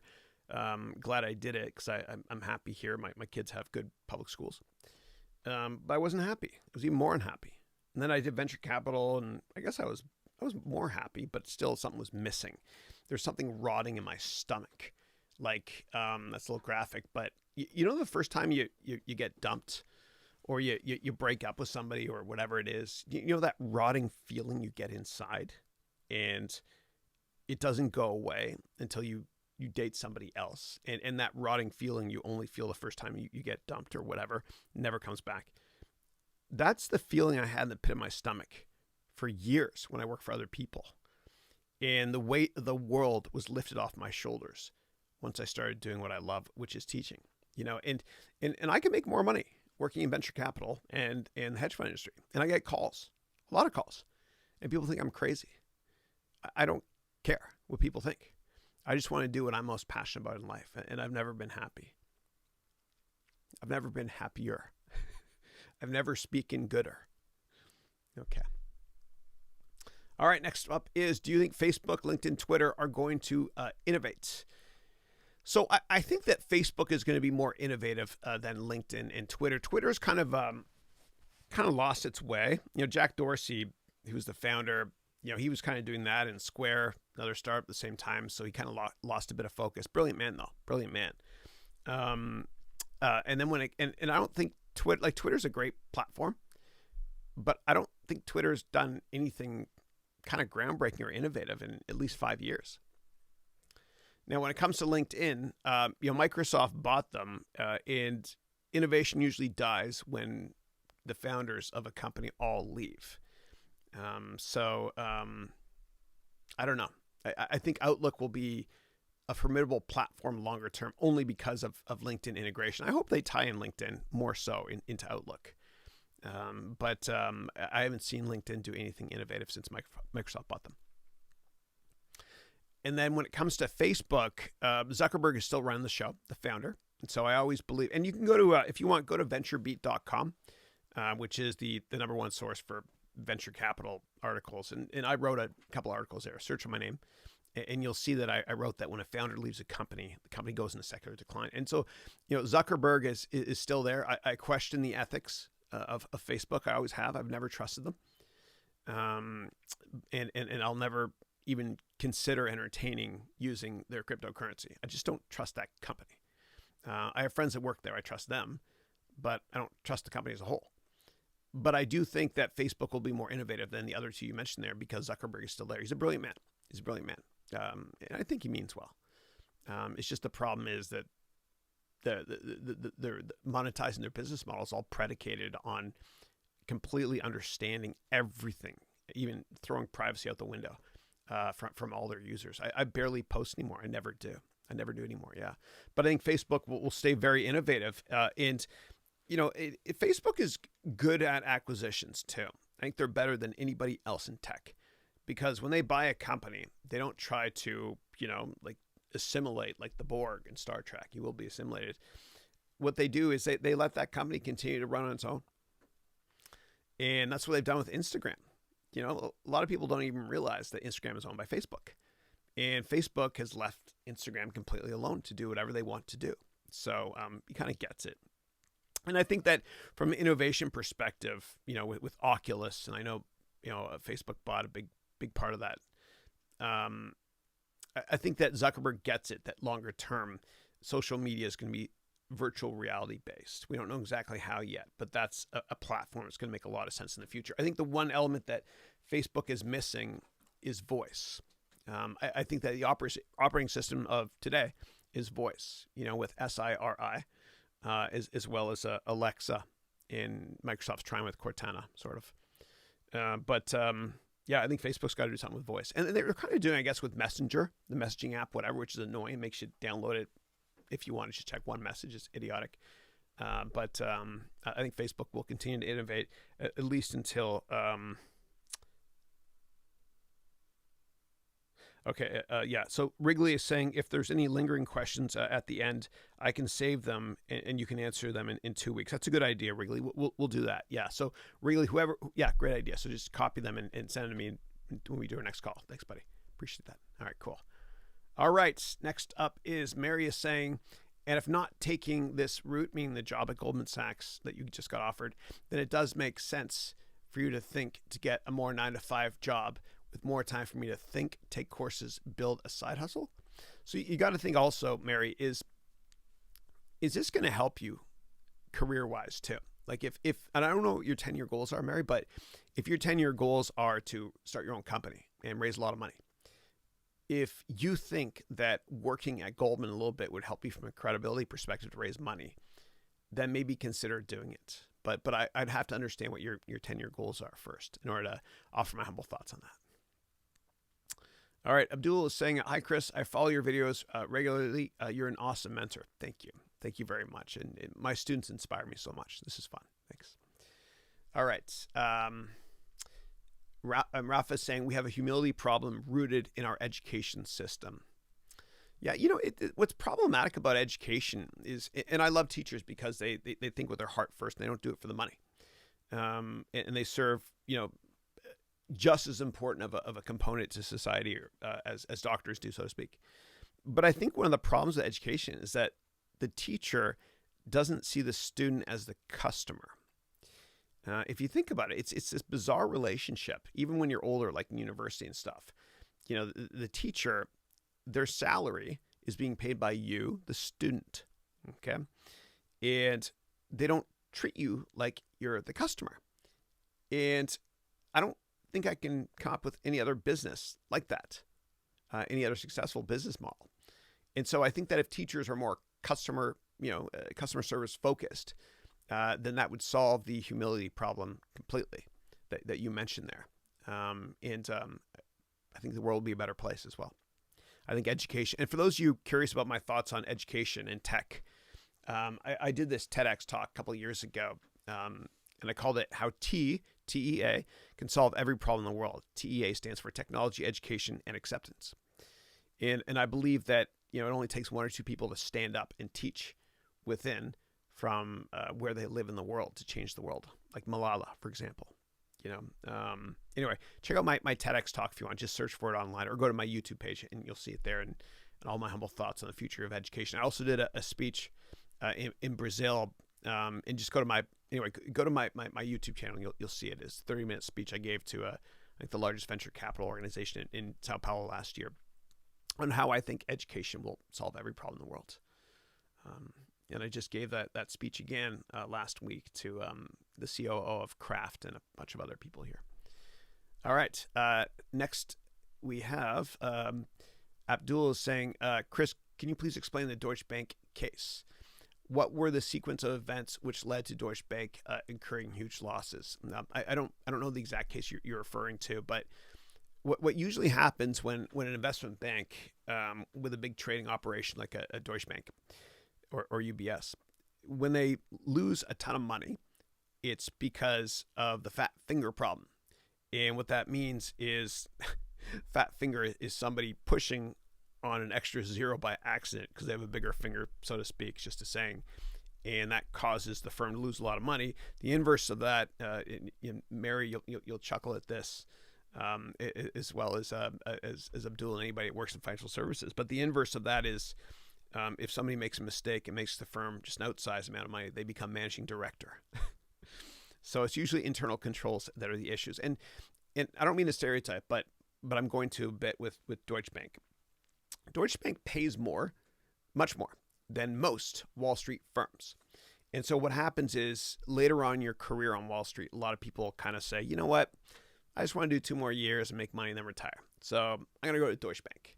I'm going to go there for 2 years, make my FU, forget about you money, and then leave. And because of that, the internal processes I don't know for sure, but they may not be as stringent as other firms, only because a lot more employees come through the doors and leave. So, yeah. All right. Next one is Mary is saying, I want to leave my current company next year, but I'm not sure if I should take that route or go home. I miss my family in Seattle and find a job there. Yeah, it's tough, man. It's hard. It's hard. And Mary, sounds like you work in financial services. And one of the issues with not working in New York, at least in America, or not working in New York or Chicago, is there's not that many financial services companies. Seattle is great, obviously, for, they got some industrial-based companies and coffee companies, what I'm talking about, but a lot of tech companies too, Amazon, as well as Microsoft, et cetera. So if you're passionate about finance, a little bit at least, maybe you can do those 2 years at Goldman and then come back and work in the M&A department at Microsoft. Right. They make a lot of acquisitions. Not Amazon. Amazon's a tough place to work. I don't think you'd be happy there. Yeah.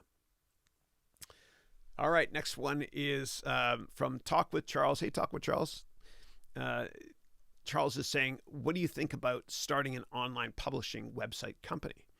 Any tricks and advice you might have? Also, I enjoyed your blockchain and cryptocurrency course on Udemy. Saw it twice. Thank you. Appreciate that. That's 48 hours of Chris. That's a lot. That's too much. That course is 24 hours. Thank you. So what I would do first is write a lot. Maybe write on Medium, write on LinkedIn a lot. And you can read this book for free on my networking book. Just go to my website and download it for free. And I talk about how to write like a professional journalist in it. And I used to have my own column in Inc. magazine. You could search my name, whatever, and see the articles I wrote. But I teach you how to write like a professional journalist based on what my editor taught me there. And all you have to do is just go to my YouTube page and do a search for how to write like a journalist. And that might help you humbly, because I made mistakes, on how to write. And it's tricky these days because less is always more. And I'm sure many people can attest to this on this call that years ago, you might have read like a 5,000 word editorial in a magazine or a newspaper, but now we just can't get through a paragraph or two of it. And so when you write, make sure that every paragraph has 3 sentences or less. Write at an 8th grade level, and keep it short. Less is always more. And anyway, and if you have additional questions based on that, please let me know. Yeah, I would just start writing a lot online first. And if you want to learn how to write a book, I give you a template on how to write a book. It's easy. It's free. Go to my website, harounventures.com/write book. That's all lowercase, write book. Yeah. And if you provide me with a little bit more details on what you mean by a publishing website company, let me know, please. It's the hardest thing is getting. That was my 10 o'clock alarm to say that I have to leave now. But I'm extending that to 11. I'm flying today to Barcelona. That's how you say it, right? Barcelona with a TH, I think. Yeah. But yeah. The hardest thing, Charles, is getting customers. The loneliest place in the world is page 2 of Google search rankings. So really, really understand your go-to-market strategy, and just do a search on my vlog for how to leverage the media to get customers. I've done that and done okay on it. Whatever, that could help you. And if you have follow-up questions, please let me know. Thanks again for watching my Udemy course twice. Appreciate that. I had so much fun making that course, man. All right. So Abdul is saying, where can I find your book on management consulting? Yeah. So I used to, I had a course on Udemy on management consulting, and the reviews weren't that great. And I can't do anything half-assed. So what I did was I canceled the course. But in that course, there was a book on management consulting, and it was sold on Amazon as well. And I canceled it on Amazon. You might be able to buy it used, but I took it off only because it wasn't perfect. Yeah. And I don't want to dilute the brand or offer advice that's not extraordinarily helpful. And so I recommend trying to find other places when it comes to learning about management consulting. If you want, you can take my course, the entire MBA in one course. I dedicate about an hour in that course to management consulting. Or you can take my complete job course, because I teach you how to interview for a management consulting position. Yeah. All right. And Rafa is saying, hello, Chris. So grateful for your live video. Thank you. This is fun. What do you think about Peter Thiel's statement that we have a humility problem in education? The value of the degree comes from massive exclusion. Yeah. And yeah, while he teaches at Stanford during the evenings. I wasn't shaking my head to you.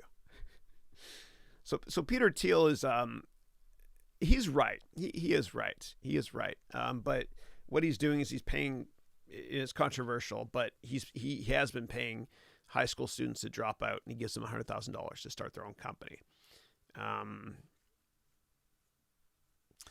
He's kind of extreme, and I respect his opinion. He's more successful than I will ever be.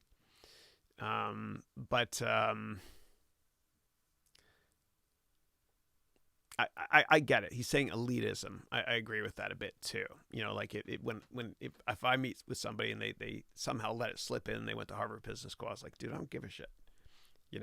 And my employees, not all my employees have degrees. I don't care. It's and a lot of people get in these great schools because mom and dad went there. Yeah. Or their uncle or aunt or wherever it is. Is it aunt or aunt? I said aunt. Yeah. But no, it is elitist. It is. No, I guess I agree with them, but yeah. Mary's saying also, I don't know if you've ever dealt with self-doubt or confidence issues.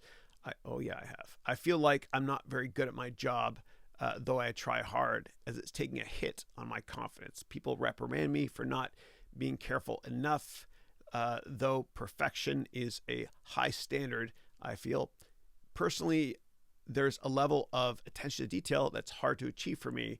I don't know why exactly, because my mind isn't fully in this, because you're not passionate about what you're doing. And that's what happens to a lot of people in finance. They do it for the wrong reason. If you chase money, you lose your dreams and your money. But if you chase your dreams, as long as you're willing to fail a couple times and not give a damn what people think about you, please fail more than a couple times. If you chase your dreams, then eventually your dreams come true. And the money follows accidentally. And no one that's changed the world has done it just for the money. Elon Musk is not trying to colonize Mars for money, or the Boring Company for money. He's just doing because he's passionate about it.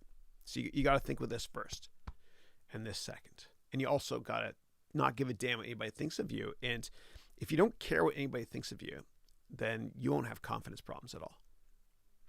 And you'll never be other people's prisoners in your own mind. And that's the only way to live life in your own terms, is to have that approach. I want to do what's going to make me happy. I want to help other people. I don't care what other people think of me. Try it. Say it with me, Mary, and everybody. I don't care, and then X. I don't care what people think of my shirts. Although this is a great album, Pink Floyd, The Final Cut. Smart, eh? It's their final album, The Final Cut. That's how you say it in England. I don't care what people think of my hair. I don't care that I had to put black tape on this. It looks kind of silly. I don't care. I don't care what people think of my car. I don't care, what people think of my profession, my job. I just don't care. And once you get to that level of not caring what other people think, then you'll reach an awesome, awesome level of nirvana-like happiness that you've never felt before. It's kind of like, and I don't know if everyone here has children, but when you hold your child for the first time, you unlock this level of happiness and euphoria that you never thought you could ever feel. It's like that, but not as good. Obviously, kids are more important than business. But it's kind of like that when you do something you are meant to be doing. When you live your life in your own terms. When you find your passion. Keep searching for that fix, so to speak. And eventually you will find it. And then Mary's saying, I want to get better, but it feels like a negative spiral. And I didn't get a good experience before, but still working the long hours. I know, I hate it. I hated FaceTime, brother. Sister, Mary, thanks. Should I ask someone at work to give me more opportunities or thinking about exiting? Yeah. So I think what you need to do is you need to network internally and meet people that work in departments that can mentor you in a department you want to be in. Like a lot of people go from the mailroom to the corner office, like Barry Diller, who runs a interactive company, and tons of people went from the mailroom to the corner office because they networked. It's the mailroom dude that stops by and top of the morning to you. Did you see the Blue Jays beat the Yankees again, which they always do? Just kidding, sort of. They network that way, and eventually they network the way to the top. You got to network like that as well, and find people in different divisions, Mary, that work in an area of the firm you want to go work in. And if you get a job offer to leave a company, don't leave right away without trying to transfer to the department you wanted to transfer to before. You got nothing to lose. So I think it all comes down to networking. And again, you can go to my website and just read my networking book for free. Yeah, thanks. Jacob is saying, how are you? I'm great, Jacob. How are you? Thank you. Jacob Rossner. People call you JR? JR. That was it was a very famous TV show called Dallas. The lead character was named JR years ago. So JR or Jacob is saying, what good habits and practices do you recommend to impose early on to kids when they're young? Wow. Yeah, I love that question. Thank you for that. So the question is, what habits and best practices do you recommend to impose early to kids when they're young? Yeah. So with my kids, it's ingrained in them that when I say you never, they immediately answer, give up, right? You never give up. And then you always finish what you started. So you never give up. Always finish what you started. That's what I ingrained from birth, basically. And it's so interesting with my kids too. And I try my best to make them confident. I want them to be confident and happy. And I never tell them what job I want them to have when they grow up. It's their life, man, not mine. Yeah, they're my sons, but it's their life, not mine. They shouldn't be alive to please me. Otherwise, they're going to have issues later in life and they won't be happy. So I just want them to be happy and confident. That's what I do. I instill every sense of confidence I can in my kids. And my oldest son, Andrew, he's 14. We built a gym together in the garage. And if you guys have kids that are 14 or teenagers, whatever, build it. If you can, go to your garage and, get from Amazon. I bought a gym set and we assembled it. And I vlogged about it a couple months ago, whatever, on April 29th, if you're curious. And teach your kids how to exercise too, because that will, when they're teenagers, especially, that will make them care more about their bodies and not go off and do stupid things. And, it will also boost their confidence big time, if they're in shape, if they look great, whatever. And it's great for you to bond that way. I bond with Andrew, my son, that way as well. And he's more confident. He's put on a bunch of muscle. He looks great. He's great. So, I try to instill a sense of confidence in my kids, knowing that there's nothing they cannot do. I always, again, I'll finish this question off, or answering this question, by saying, have your kids fill in the blanks for, you never give up. You always finish what you start. All right, let me go and check the Slack channel. Oh, no more questions there. That's okay. You guys can ask questions on the Slack channel now if you want, as well as the YouTube live. I'm doing both at the same time, and eventually we might switch to Slack entirely, especially when I'm teaching students live in my MBA degree program. I'm trying to find a better way to get more interactive, real-time stuff from you guys instead of having a big queue and answering questions slowly. Yeah. All right.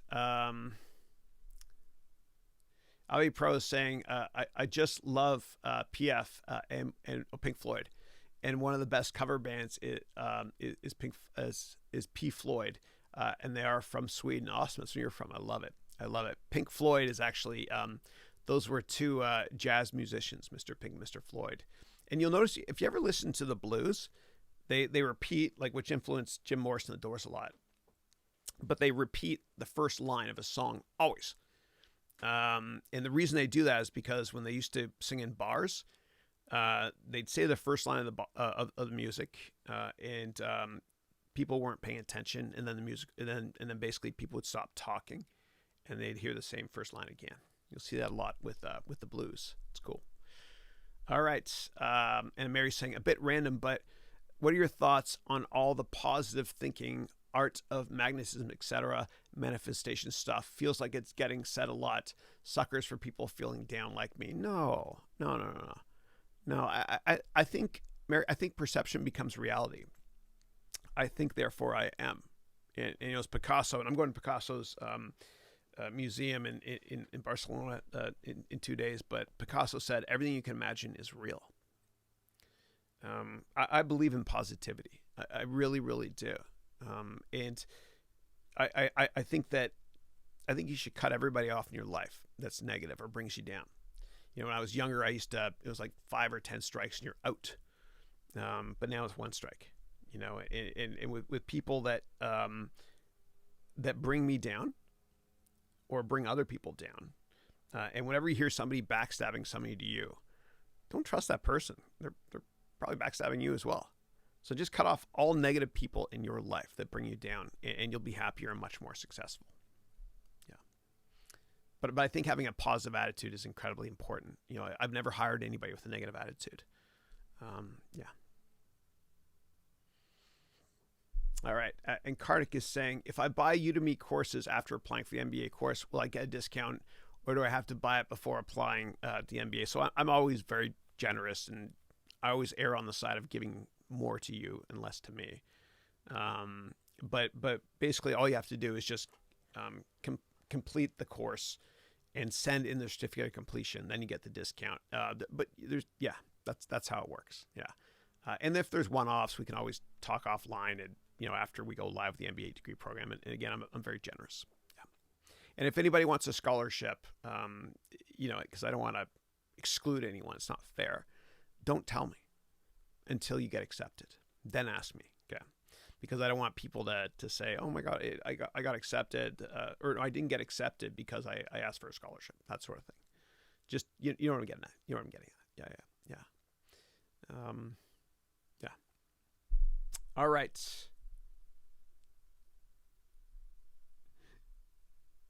All right. And Jacob is saying, "Thank you, Chris. You're awesome. Thank you. Appreciate that. Thank you." All right. And Melody is saying, I'll try to log back in today, but I have to go. If I can't log on, please have a great vacation and relax. Thanks. Thanks a lot, Melody. I appreciate that. Thank you. Yeah. All right. Thank you. Mary is saying your treadmill and green screen ideas sound really cool. Thanks. I can't wait to show you guys. All right. And when you guys talk to each other, I don't read those, but I love it. I love when you guys talk to each other. It's just, I assume you're just talking to each other when you have the @ symbol. Mary's saying, Chris, would you make my job decision based on money or uncertainty? I feel like next week would be when I need to decide on the job, locked in for 2 years to 2022. Yeah. So what I recommend doing is, Mary, go to my YouTube page and do a search on decision, or making a difficult decision. Because what I do is I show you how to use Microsoft Excel to kind of quantify whether or not you should decide on something. So I teach you how to create 2 columns in Excel for, root X, root Y, decision X. And then I have a bunch of criteria, and then I probability or I weight it as well, which will help you kind of quantify whether or not you should do something in your life instead of just thinking, from a qualitative perspective. So check that out. If you have questions about that, let me know. But I think that's a really helpful exercise. Okay. And Mary is saying, I personally think I would enjoy business and corporate development, but I need to start from scratch to figure out how to get a job there. Sounds like I need to start networking more. Yeah, absolutely. Yeah. I think a lot of business is common sense. And there's certain things in business that are not common sense. You got to learn, like the language of accounting and finance. It's like another language. But a lot of the other stuff you can learn on your own. You don't have to get a fancy schmancy business degree to do it. Yeah. All right. And Winston Lennon is saying, hey, Chris, from Liverpool. Dude, the second I saw Lennon, I thought John Lennon, Liverpool as well. It's funny. It's funny. And I don't know if you guys saw, but I opened up this week's call. You can go back and rewatch it if you want later, from the Paul McCartney concert. And I went there with my son Dylan, and he was playing Maybe I'm Amazed in the background, and it was kind of cool. Okay, so Avi Pro is saying, along with Dumber and Dumber, which is my favorite movie ever, we do have the fantastic one, The Mask. That's right. And that was Cameron Diaz's first movie. That was her first movie, introducing Cameron Diaz. I remember that. I know the entire film by heart. Sick isn't, but that is my kind of humor. Oh, I love it, dude. I love it. And Jim Carrey is so brilliant, man. I love it. And by the way, Jim Carrey, like he's motivational too. He had this great speech he gave, which was a graduation speech. You gotta watch it. It's brilliant. But what Jim Carrey did, and he grew up not too far away from where I grew up. He and his dad used to, they lived in a trailer park, and they would clean urinals in bathrooms at the high school during the evenings. And he, when he was doing that, he wrote a check to himself for $10 million for services rendered. And obviously it was a bogus check, but he put it in his wallet, and he kept it in his wallet so that he could cash it by the time he made Dumb and Dumber, which anyway, he made a ton of money from that in Ace Ventura Part 1 before that as well. But he wrote down his goals, goal setting. If you write down your goals, I promise you, I put my reputation on the line, that the probability of them coming true just by writing them down goes up by 1,000,000,000%. Yeah.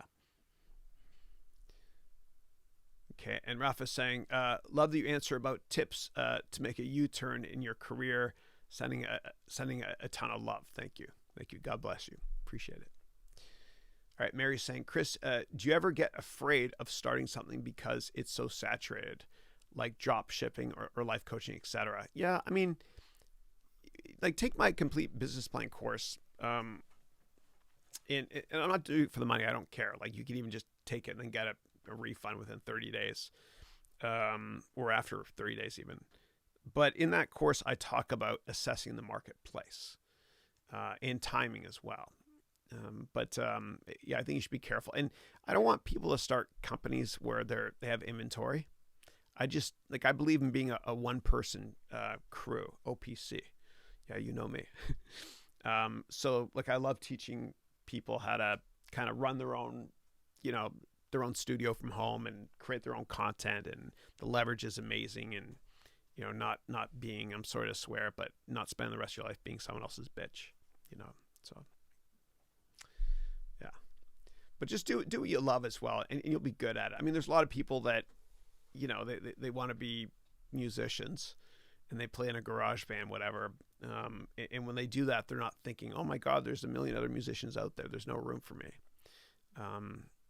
There's always an opportunity, especially if you're doing something that does not involve inventory, but just do what you love. But you also have to size the market as well. And I teach about that in my business plan course. Yeah. Calipita is saying almost a year live. Yeah. It's crazy, dude, man. I mean, we're on week 48 now. That's a couple hundred hours of live Q&A office hours with my students. It's been fun. I've learned a ton too. And the next step is live teaching. which will come with the MBA degree program. So D'Angelo is saying, hi, Chris. Speaking of Oscars, in your opinion, would getting an MBA be a wise move for an aspiring actor? My thought is that it helped to give a strong business foundation to guide his career. No, I don't think you need that. I don't think you do. I mean, I think it might be helpful to understand if maybe, I don't know, you want to open up your own studio one day, like DreamWorks. But, you know, Steven Spielberg, who's 1/3 of DreamWorks, he doesn't have an MBA. I don't think you need it. And I think the only reason to go and do an MBA in a bricks and mortar school is because you've tried so hard to change careers by networking and it just doesn't work. Then do an MBA in a real school. Daniels is saying, thanks so much, Chris, for the lovely insights you shared regarding my question. God bless you. Thank you. God bless you more. All right. And Winston Lennon is saying, hey, dude. No, it's Hey, Jude. You guys seen that movie yet? Yesterday? Sorry, John Lennon. I thought of it again. John Lennon is in the movie, actually. Not the real John Lennon, but there's an actor in it. And Winston, for those of you who don't know, is from Liverpool. But in the movie yesterday, it's kind of funny. My son Dylan and I saw it. And they wanted to rename that song Hey Jude to Hey Dude. Yeah. And Winston, I actually met John Lennon's son, Julian. I was in a bar, and I was a little bit hammered in 1995 in Barbados. And I was doing offshore banking there for Accenture. And I saw Julian Lennon there, and he was more wasted than I was. And I sat down with him, and I talked to him for an hour and a half. And, you know, I was a fan of his music, and obviously I talked about his music first. And his album Help Yourself had just come out then, but I liked his earlier stuff like Vlad. And we're talking about his dad, and I said, I got a lot of respect for your dad. And he said, I don't. Me only seen him 5 times in my life. And then he went on a big, oh my God, he talked forever about it, and it was fascinating. I was in heaven because I'm a Beatles fan. But he told me that Paul McCartney wrote the song Hey Jude for him.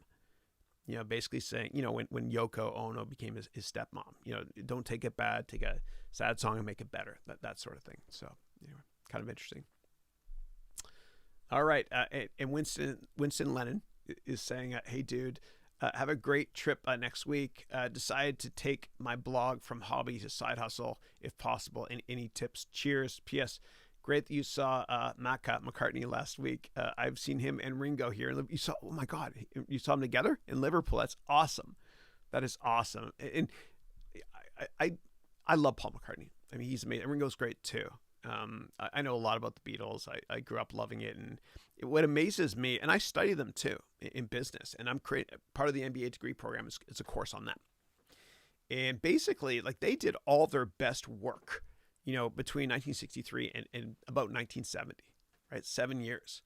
And, you know, Lennon and McCartney wrote 300 songs together in a short amount of time. It's astonishing. And from a management perspective, and I've vlogged about this as well, one of the reasons the Beatles worked out so well is because of co-opetition.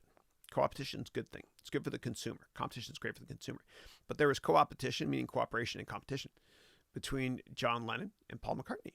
Right, and all songs that they wrote together were Lennon and McCartney, but they really competed aggressively with each other, right? Aggressively, and that's the way it works at Goldman Sachs too. And when I used to work there, they have co-heads of divisions. You know, it really motivates the co-heads to work hard because, you know, there can be only one longer term, like Highlander. And the same thing in sports. Like, you look at great sports dynasties, like the New York Yankees, the 1927 New York Yankees, probably the best baseball team ever. You had Lou Gehrig and Babe Ruth, and they really motivate each other too. There's co-opetition there as well. Competition is good for the consumer. All right. Next to Avi Pro saying, I gotta go. I've got a flight coming up this evening to the United Arab Emirates. So take care and enjoy the flight to Barcelona. Thank you, Avi Pro. Avi Pro is a pilot. You can see by his icon there. That's why he's flying. Thank you. Appreciate that. And I hope to meet you in Berlin. And by the way, if anybody lives in Germany or in Europe, you want to fly over to meet me in Berlin, let's do it. I'm going to be there. Just go to www. People still say www. Just go to udemylive.com. And Udemy has a conference, and that will show you the dates. And I'm showing a couple days early just to meet with students and do this webcast from the hotel as well. Yeah. All right.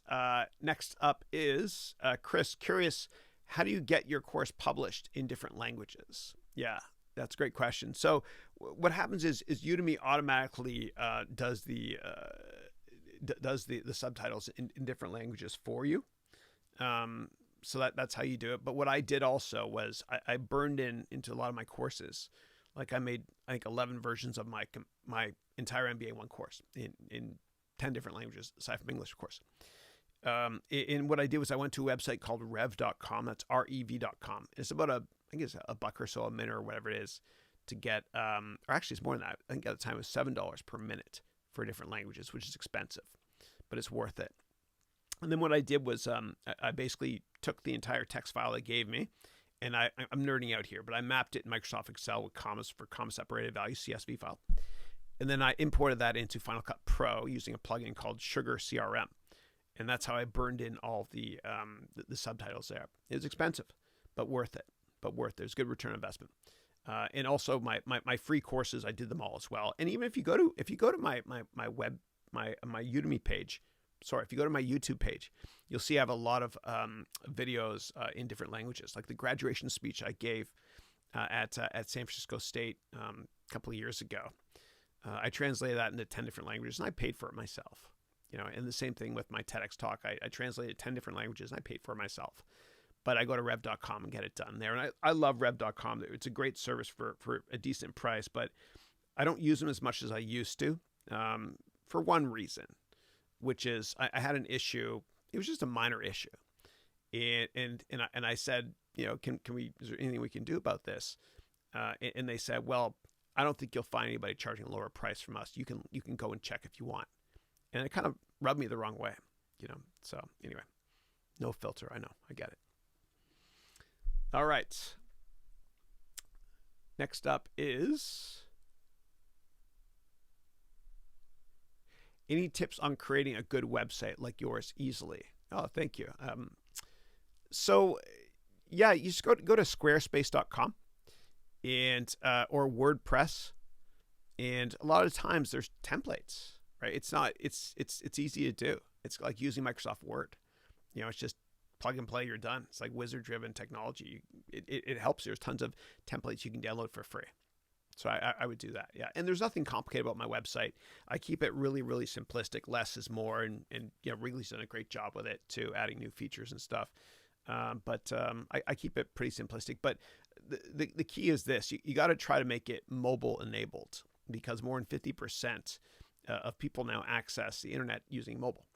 So make sure that you test it on handheld browsers as well.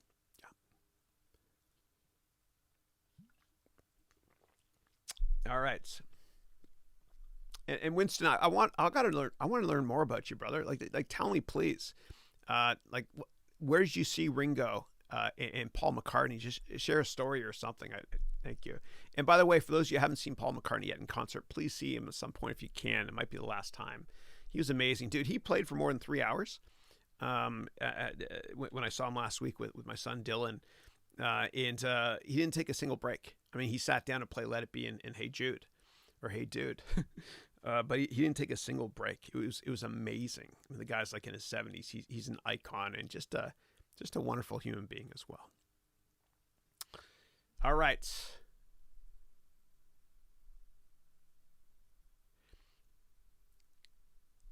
And Mary's saying, thanks for sharing your thoughts on course creation. My pleasure. How important is it to get all the equipment, which might be rather expensive, before trying to record it and do one? Yeah. So use what you have first, always. Okay. And I have a course coming out soon called, it's the complete video course. I don't know what the exact name is going to be. Take that course, or send me a link to message. I'll give it to you for free. And then it'll teach you how to use what you already have. And that will help you decide whether or not to buy products. And I actually have I got to show you. Give me 1 second. I got to show you guys the products we're using. You might get a kick out of this. And also, I want to save y'all time and money as well. Let me put myself in the corner. Okay. And we'll go to, this is my YouTube page. Oh, and this is the speech I gave in Brazil a while back. And this here's my graduation speech. Check it out. I hope you guys like it. My TEDx talk, and I was at some Stanford thing there. But how am I going to show this to you? They're hidden. Oh, I can go to Studio Beta. Okay, yeah. Okay, so these are all just unlisted private videos, but I'll show you anyway if you want. Just what I'm going to be teaching about. Oh, here they are here. Okay, good. Oh, by the way, this is just a test version of that of me doing the JFK event, right? So this is my treadmill. We're gonna get better background quality, and then I snap my fingers and I change over to this is just a test. That's why it's not perfect. I change over to 1963 when I snap my fingers. Come on, Chris, snap your fingers. And this is there you go, right there. And that's me with my Madman tie, and I've got the JFK camera, or the same camera that Abraham Zapruder, same model, used in 1963 for the Kennedy assassination. We're going to change the background, but this is just showing how he filmed it that day. I'm not showing anything graphic. Hope you guys like my nerd glasses. And that's the original film, 8mm he used as well. The same version I bought on eBay. But it's kind of fun. Anyway, there's that. Again, it's just the draft version. But there's also, I want to show you just the opening. I want to show you guys the opening video, just 5 seconds of it. That's it, because you're going to see a couple hundred pieces of equipment that we're going to be using. Hold on, I'm so sorry this is taking a second, but I think it's really worthwhile, especially if you're considering, making a Udemy course. This will help you decide what to buy. Screw you, Google. Loading YouTube Studio.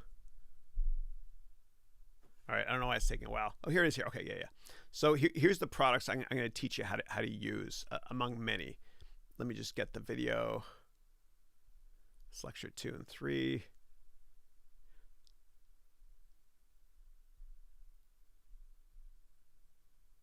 Here it is here. Okay, good. Yeah. So this here is, and this is just a test lecture I'm setting because I'm working with Steve Washer on this. So what I've got here, and I'm using a super wide angle lens, is I'm teaching you how to use all this equipment here. So this is all different type of cameras, okay, different type of audio. These are accessories and computer stuff, and then this is lighting as well.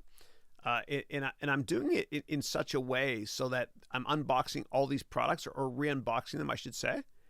And I'll show you right here. Right, so that's my studio here. So right there, those are the products there: camera, audio, lights, computer, other. Those are all the products I'm going to teach you how to use. You might zoom in, might not be able to, but I've got cinema cameras, I've got drones, I've got DSLRs, I've got mirrorless cameras, I've got everything. Obviously, I've invested a lot in this, and every type of audio product you can think of, every type of light that's behind me, and peripherals as well, and affordable stuff too. That you can use for sliders and stuff to make your courses or your videos look cinematic. And that's the floor I was talking about before. This floor cost me, for each 8-foot by 4-foot panel, cost me $9.99 from Home Depot, big hardware store in America. These ones on the wall cost about $30 each, and these are 8 by 12 as well. And that's not real brick. That's just cardboard, whatever it is. Yeah, and I've got behind me, this is behind that black roll of paper, I've got the brick wall, and I've got a couple other rolls of paper up above me here as well. And if anybody has questions about that, please let me know. All right, so we got about 25 minutes left, and then I gotta go at 11 a.m. I apologize. I'm catching a flight. All right.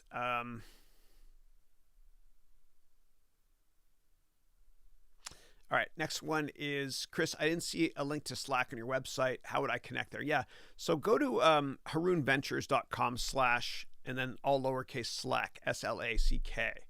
And we're trying out both here. So let me go to the Slack channel now. Albert is saying, and that's my son Dylan's middle name is Albert, because his father and Christine's father, that'd be father-in-law? My father-in-law. His grandpa, or they call it Papu, his name is Albert as well, and Albert Pujols too. It's awesome, man. Hi Chris, hope all's well. Wish you have a safe flight and amazing time in Spain. Question: can you please explain why would any investor or institution invest in a negative yield bond? Meaning a bond that's going to lose you money. I don't know, but I do know some people invest in bonds for patriotic reasons. Like there's Israeli bonds that you can buy that basically don't really make you any money. You just get your money back. And then during World War II in America and in Canada and many parts of the world, it's patriotic to buy bonds, although you did make money on those. And I have a couple of war bonds here I can show you. And I even have an old, beautiful poster. Makes me so proud of a Canadian soldier just a sign trying to market one of the bonds to sell from World War II. Yeah. All right.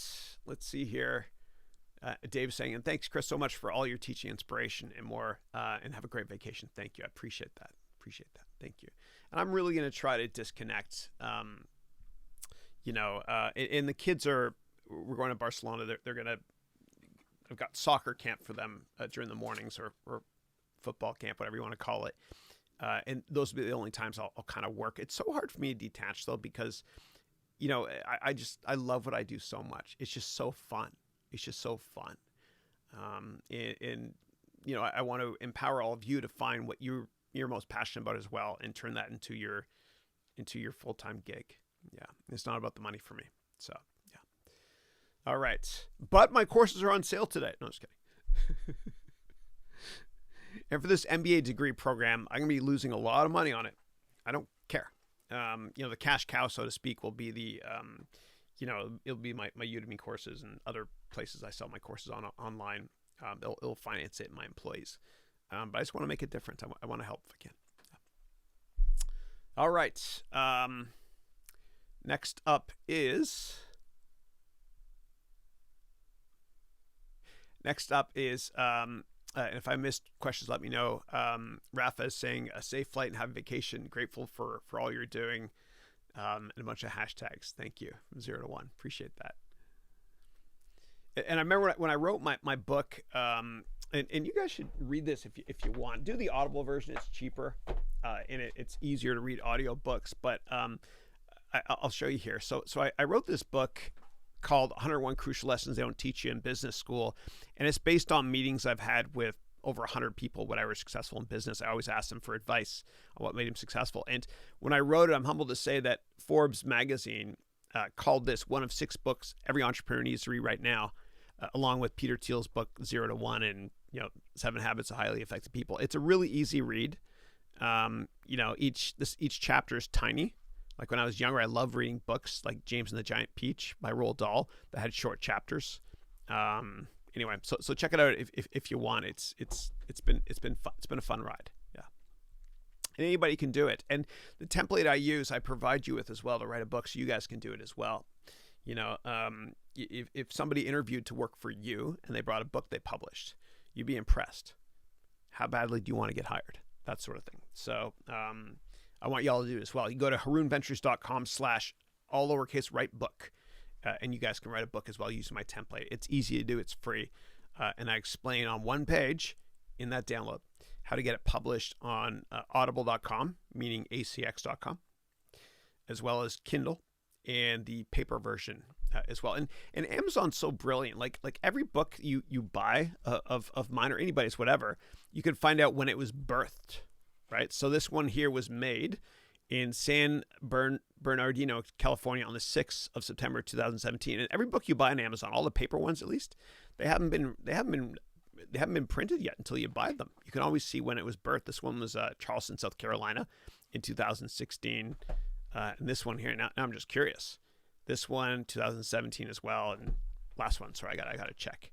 Yeah, 2016. So anyway, whatever. You can write a book as well. It's easy to do. If I can do it, anybody can do it. All right. Next up is Mary is saying, Chris, thanks for the tip on your courses. My pleasure. I just wasn't sure what I would know. I just wasn't sure what I would know to really share with the world via courses. Okay, I see what you're saying. I have some experiences in finance from my job, but others have more. No, it doesn't matter. Look, there's people out there that have more experience in finance than I do, but I teach it. There's people out there that have more experience in cameras, but I teach it. There's people out there that have more experience in cryptocurrencies than I do, but I teach it. You got to teach what you love most in life. You know, and one teaches to learn, and we all have something to teach. Sorry about that. I just got this Apple Watch thing. It's vibrating like crazy. But we all have something to teach. All of us. And the problem with education is that things are not taught the right way. You know, people teach theory, which gets you nowhere in life. Like, for those of you who have business degrees, have you ever really used supply and demand graphs in the real world? Unless you're the minister of finance in some country, which means a market of 20 people worldwide. So anybody can teach. And even that guy, I don't know if you guys play Fortnite. My kids do. They're hooked. But there's a guy that makes millions every year on Fortnite named Ninja. And he started out teaching on how to use Twitch on Udemy. Anybody can teach. There's a woman, Teresa Greenway, who's awesome. She inspires me. She teaches how to bake bread. How prophetic is that? So anybody can do it. Anybody can do it. Okay. If I did it, anybody can. And I'm here to help you do it as well. Okay. And I don't get paid by Udemy ever to say that sort of thing, but I just want to help. So, yeah. And I'm not sponsored by any company for any products I ever talk about, please. I just want to humbly help if I possibly can. Yeah. All right. If you guys seen the Truman Show with Jim Carrey, you got to see it, man. It's from 1998. It was so brilliant because it basically predicted what social media might become back then. It was genius. And the soundtrack, oh my God, the theme for Truman Show is it's off the charts. So check it out. 1998. It's an oldie but a goodie. Yeah. All right. And Mary's saying, it's so interesting that you've partnered with others to create courses on subjects you're passionate about but not an expert on. Yeah. And that's the best way to learn anything, is to teach it. Right? You remember when you were in school and a buddy of yours asked you for help and you helped them study for a test. You taught them stuff. And you're basically teaching yourself, right? You're teaching yourself when one teaches to learn. Yeah. Yeah. And then earlier on, I said, I mentioned in this call that when you do something you're not passionate about in life, like work, and you hate it, it feels like something's rotting inside of you, like you've been dumped. And Mary says, I know that rotting feeling you're talking about. But don't worry, Mary, it gets better. And you look back on that rotting feeling, so to speak, and you'll be grateful it happened, because it forced you to pivot, to take the road less traveled, and find what you're passionate about in life. And that's why I always see crisis as an opportunity in business. I look back on, career setbacks, and they were blessings in disguise. And you'll never do exceptionally well investing wise if you don't invest at times of crisis. When everyone's freaking out, when there's blood in the streets, that's when you buy stocks. Crisis is always an opportunity in business.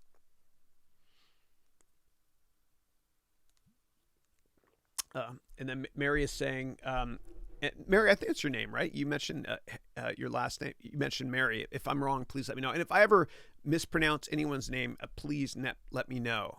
It helps me a lot. You're helping me. Okay. I don't want to butcher anyone's name. Like my last name, Haroun.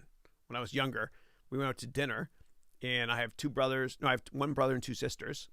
And they would page us when our table was ready. They say, heroin party of 6? Heroin party of 6? If you can't laugh at yourself, life's too short. As Sting said, it takes a man to suffer ignorance and smile. Be yourself no matter what they say.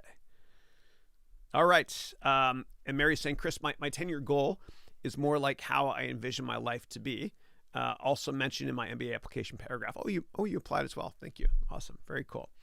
But I have no idea how to get there or the fastest path there. With the least resistance, a stable career feels like something that is slow burn with pain, whereas starting something on your own feels like a roller coaster. It is.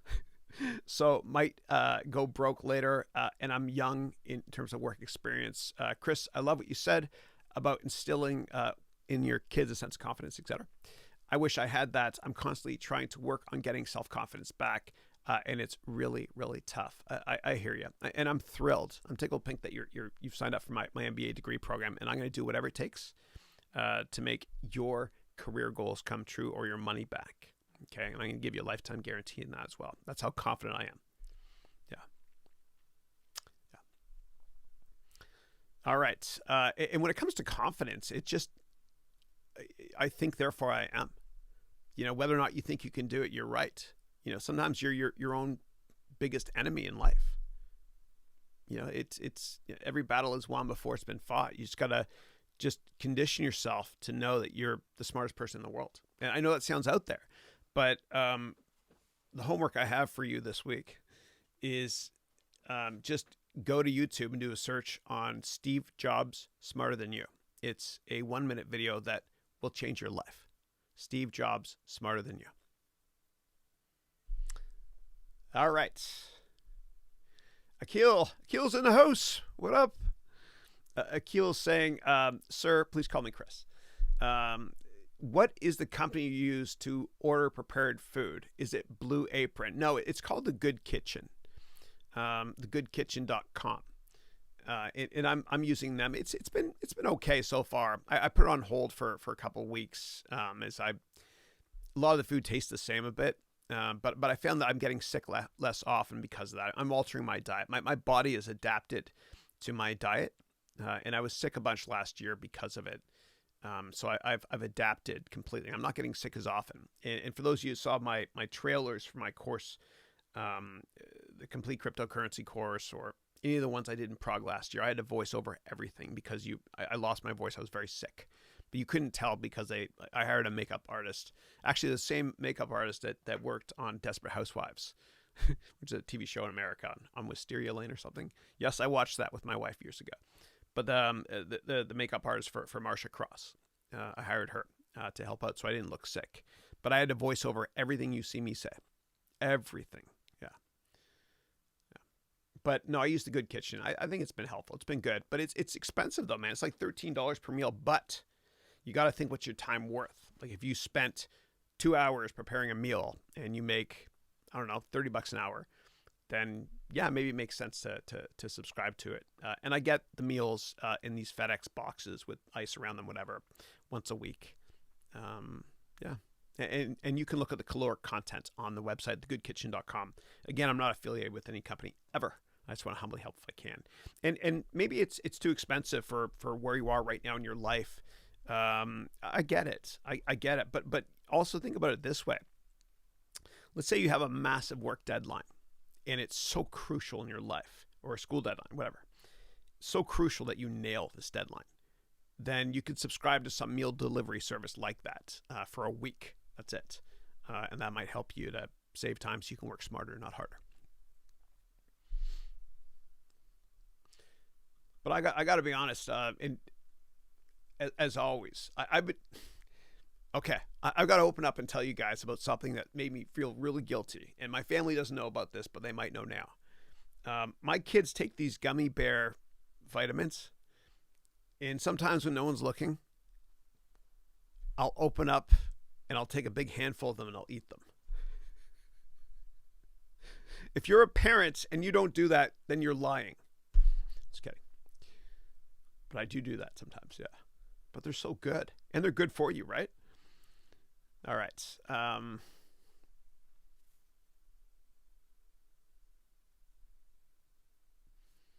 Okay. Oh, yeah. And D. Fishbomb is saying he saw the movie yesterday. It was a cute movie. I agree. Hey, dude. Yeah. And Avi Pro is back from the airport. Cool. For a minute. But just an idea. And Avi Pro is a pilot. He's flying to United Arab Emirates from Sweden today. But he's saying, just an idea, why not do something special on your 50-second live webcast? That's actually a good idea. When is that going to be? That's a good idea, actually. Maybe I'll do that. Maybe I'll have, hey, Wrigley, remind me about this, brother. Wrigley works for me. Maybe we do a live session where people come to my office, at my house here, actually, and I entertain you here. If you guys live locally in the Bay Area and you want to come to my house, that's how we say it in Canada. If you want to come to my house here in the San Francisco Bay Area, I live close to the airport, SFO airport, at some point in August for my weekly call. Just let me know via this either YouTube live or via the Slack channel as well. Maybe I'll do that. But thank you, Avi Pro. Appreciate that, man. You're a pilot. You can fly here for it, dude. Hey, dude. All right. And Napo is saying, Chris, what are your thoughts on the imminence? All right, hold on. My thing just jumped. Give me 1 second, okay? Here we go. Yeah. Chris, what are your thoughts on an imminent global recession in 2020 and its impact in the Central America? I'm currently employed, but looking to start my own company. Is it a good time? I'm 52, by the way. Awesome. Awesome. I love it. Thanks, Napo. 52 is a great age because it's the average age somebody starts a company in America. So I think the best time to start a company is during a recession, because that way you're lean and mean. And when the economy picks up, the leverage in your business model, kicks in big time. Right. But I don't think of it that way. Like if you've been watching TV for the past 5 years, you probably become a very negative person. And I'm saying you, meaning everybody, myself included, because the media, the problem with the media is that younger generation don't watch TV, and big media companies are terrified of that. If you guys have kids, they just curl up in their bed or the couch and they watch YouTube on their handheld. That's it. They don't watch the television with you. And that's a good thing because they're positive people because of that. Because the media makes you negative if you watch too much of it. And they have to, because they're worried. They run a business that, people aren't going to be clicking on their stories to watch videos because they're using YouTube or some other form of edutainment. And so the media is doing really extreme things, you'll be watching the news and they'll say something like, and we're interviewing a person who's saying that the Great Depression is going to start again in 2020. We'll be back after the advertisement to talk about this. It's a hook, right? It's like clickbait on TV. But I don't things are amazing in the world, relatively speaking. They're amazing. There's so much good going on.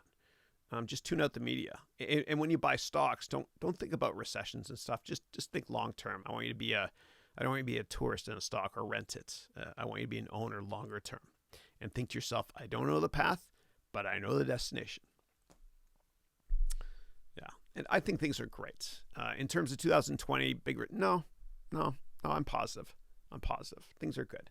And they're only going to get better. Yeah. All right. Thank you, Harish. Hope you're doing well as well. Avi Pro is saying, regarding websites, I've done this since the 90s and been running, hosting, and web development business along with my aviation gig. Awesome.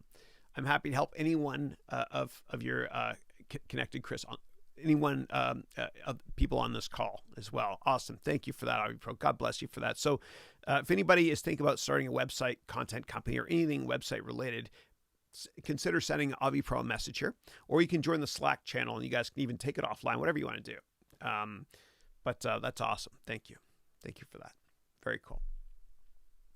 All right. And Arish is saying, and also I want to thank you for putting in your time and efforts for helping us. My pleasure. Thank you. This is great. I love this. This is fun. I'm getting better at this, eh? It's looking a little bit better. The shadows here a little too much. But I'm trying.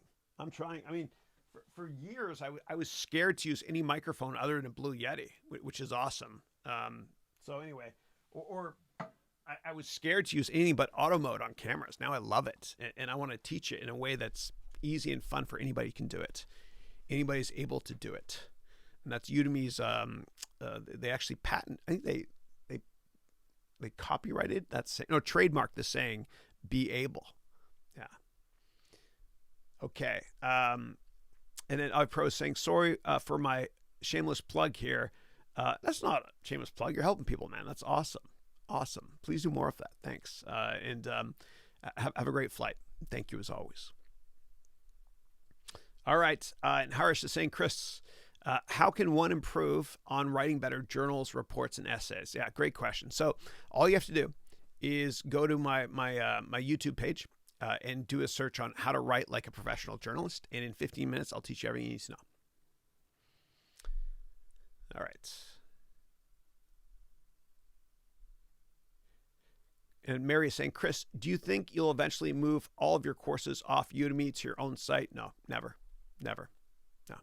See, the genius of Udemy is they've got distribution to the entire planet.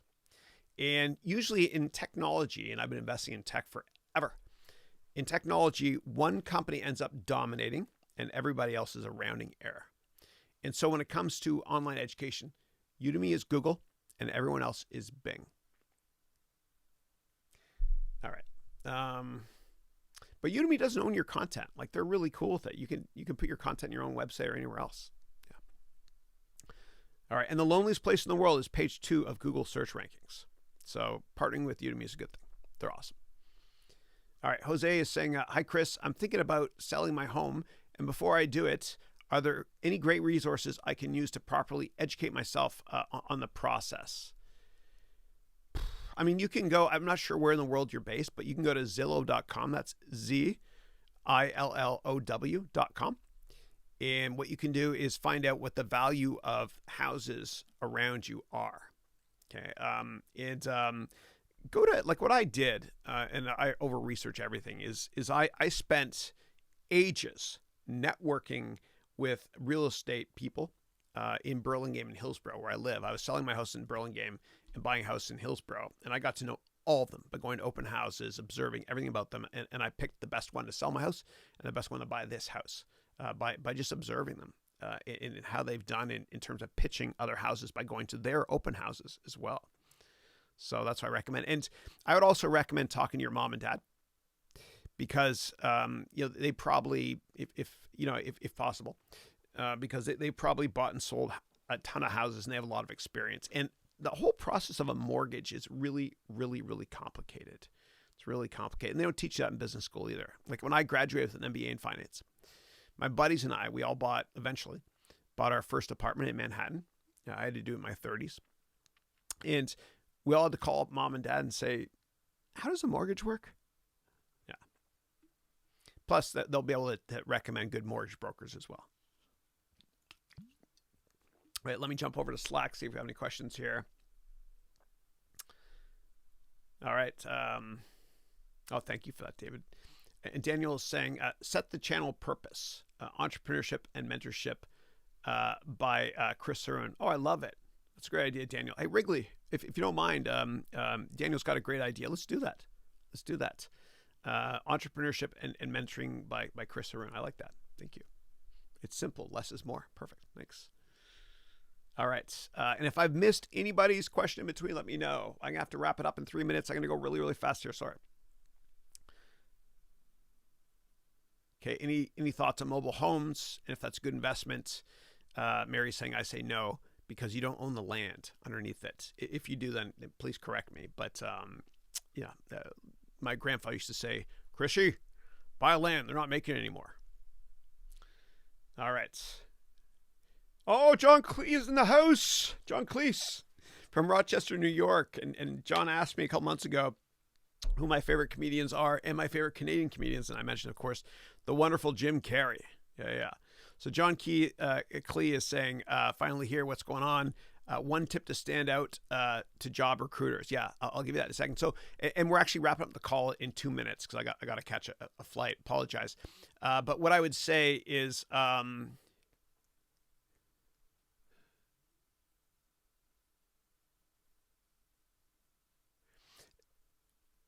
understand that people are motivated by 3 things usually: make more money, get promoted faster, and enjoy their job. As such, what I want you to do is I want you to help people do one of those 3 things by writing a 1-page template and bring it to your interview. And please take my complete job course, because I provide you with all the templates and tell you exactly how to do this. And I guarantee you that you will get the job of your dreams or your money back. And there's a lifetime guarantee in that course. All right. Good to have you, John. All right. John is saying, you say you use the price earnings ratio to value companies. How does it work? And what are the other 2 that if you average for all, it makes sense? Okay, so John, check out my introduction to finance course, or just do a search on valuation on my vlog, and I answer it there. But I use I explain a lot of detail on my vlog, and I don't want to answer it now only because I got to go in a minute, and I don't want to do you a disservice. Like, I want to answer it properly. So maybe next week or the week after, just ask the question again. I promise you I'll spend a lot of time on it. But go to my vlog.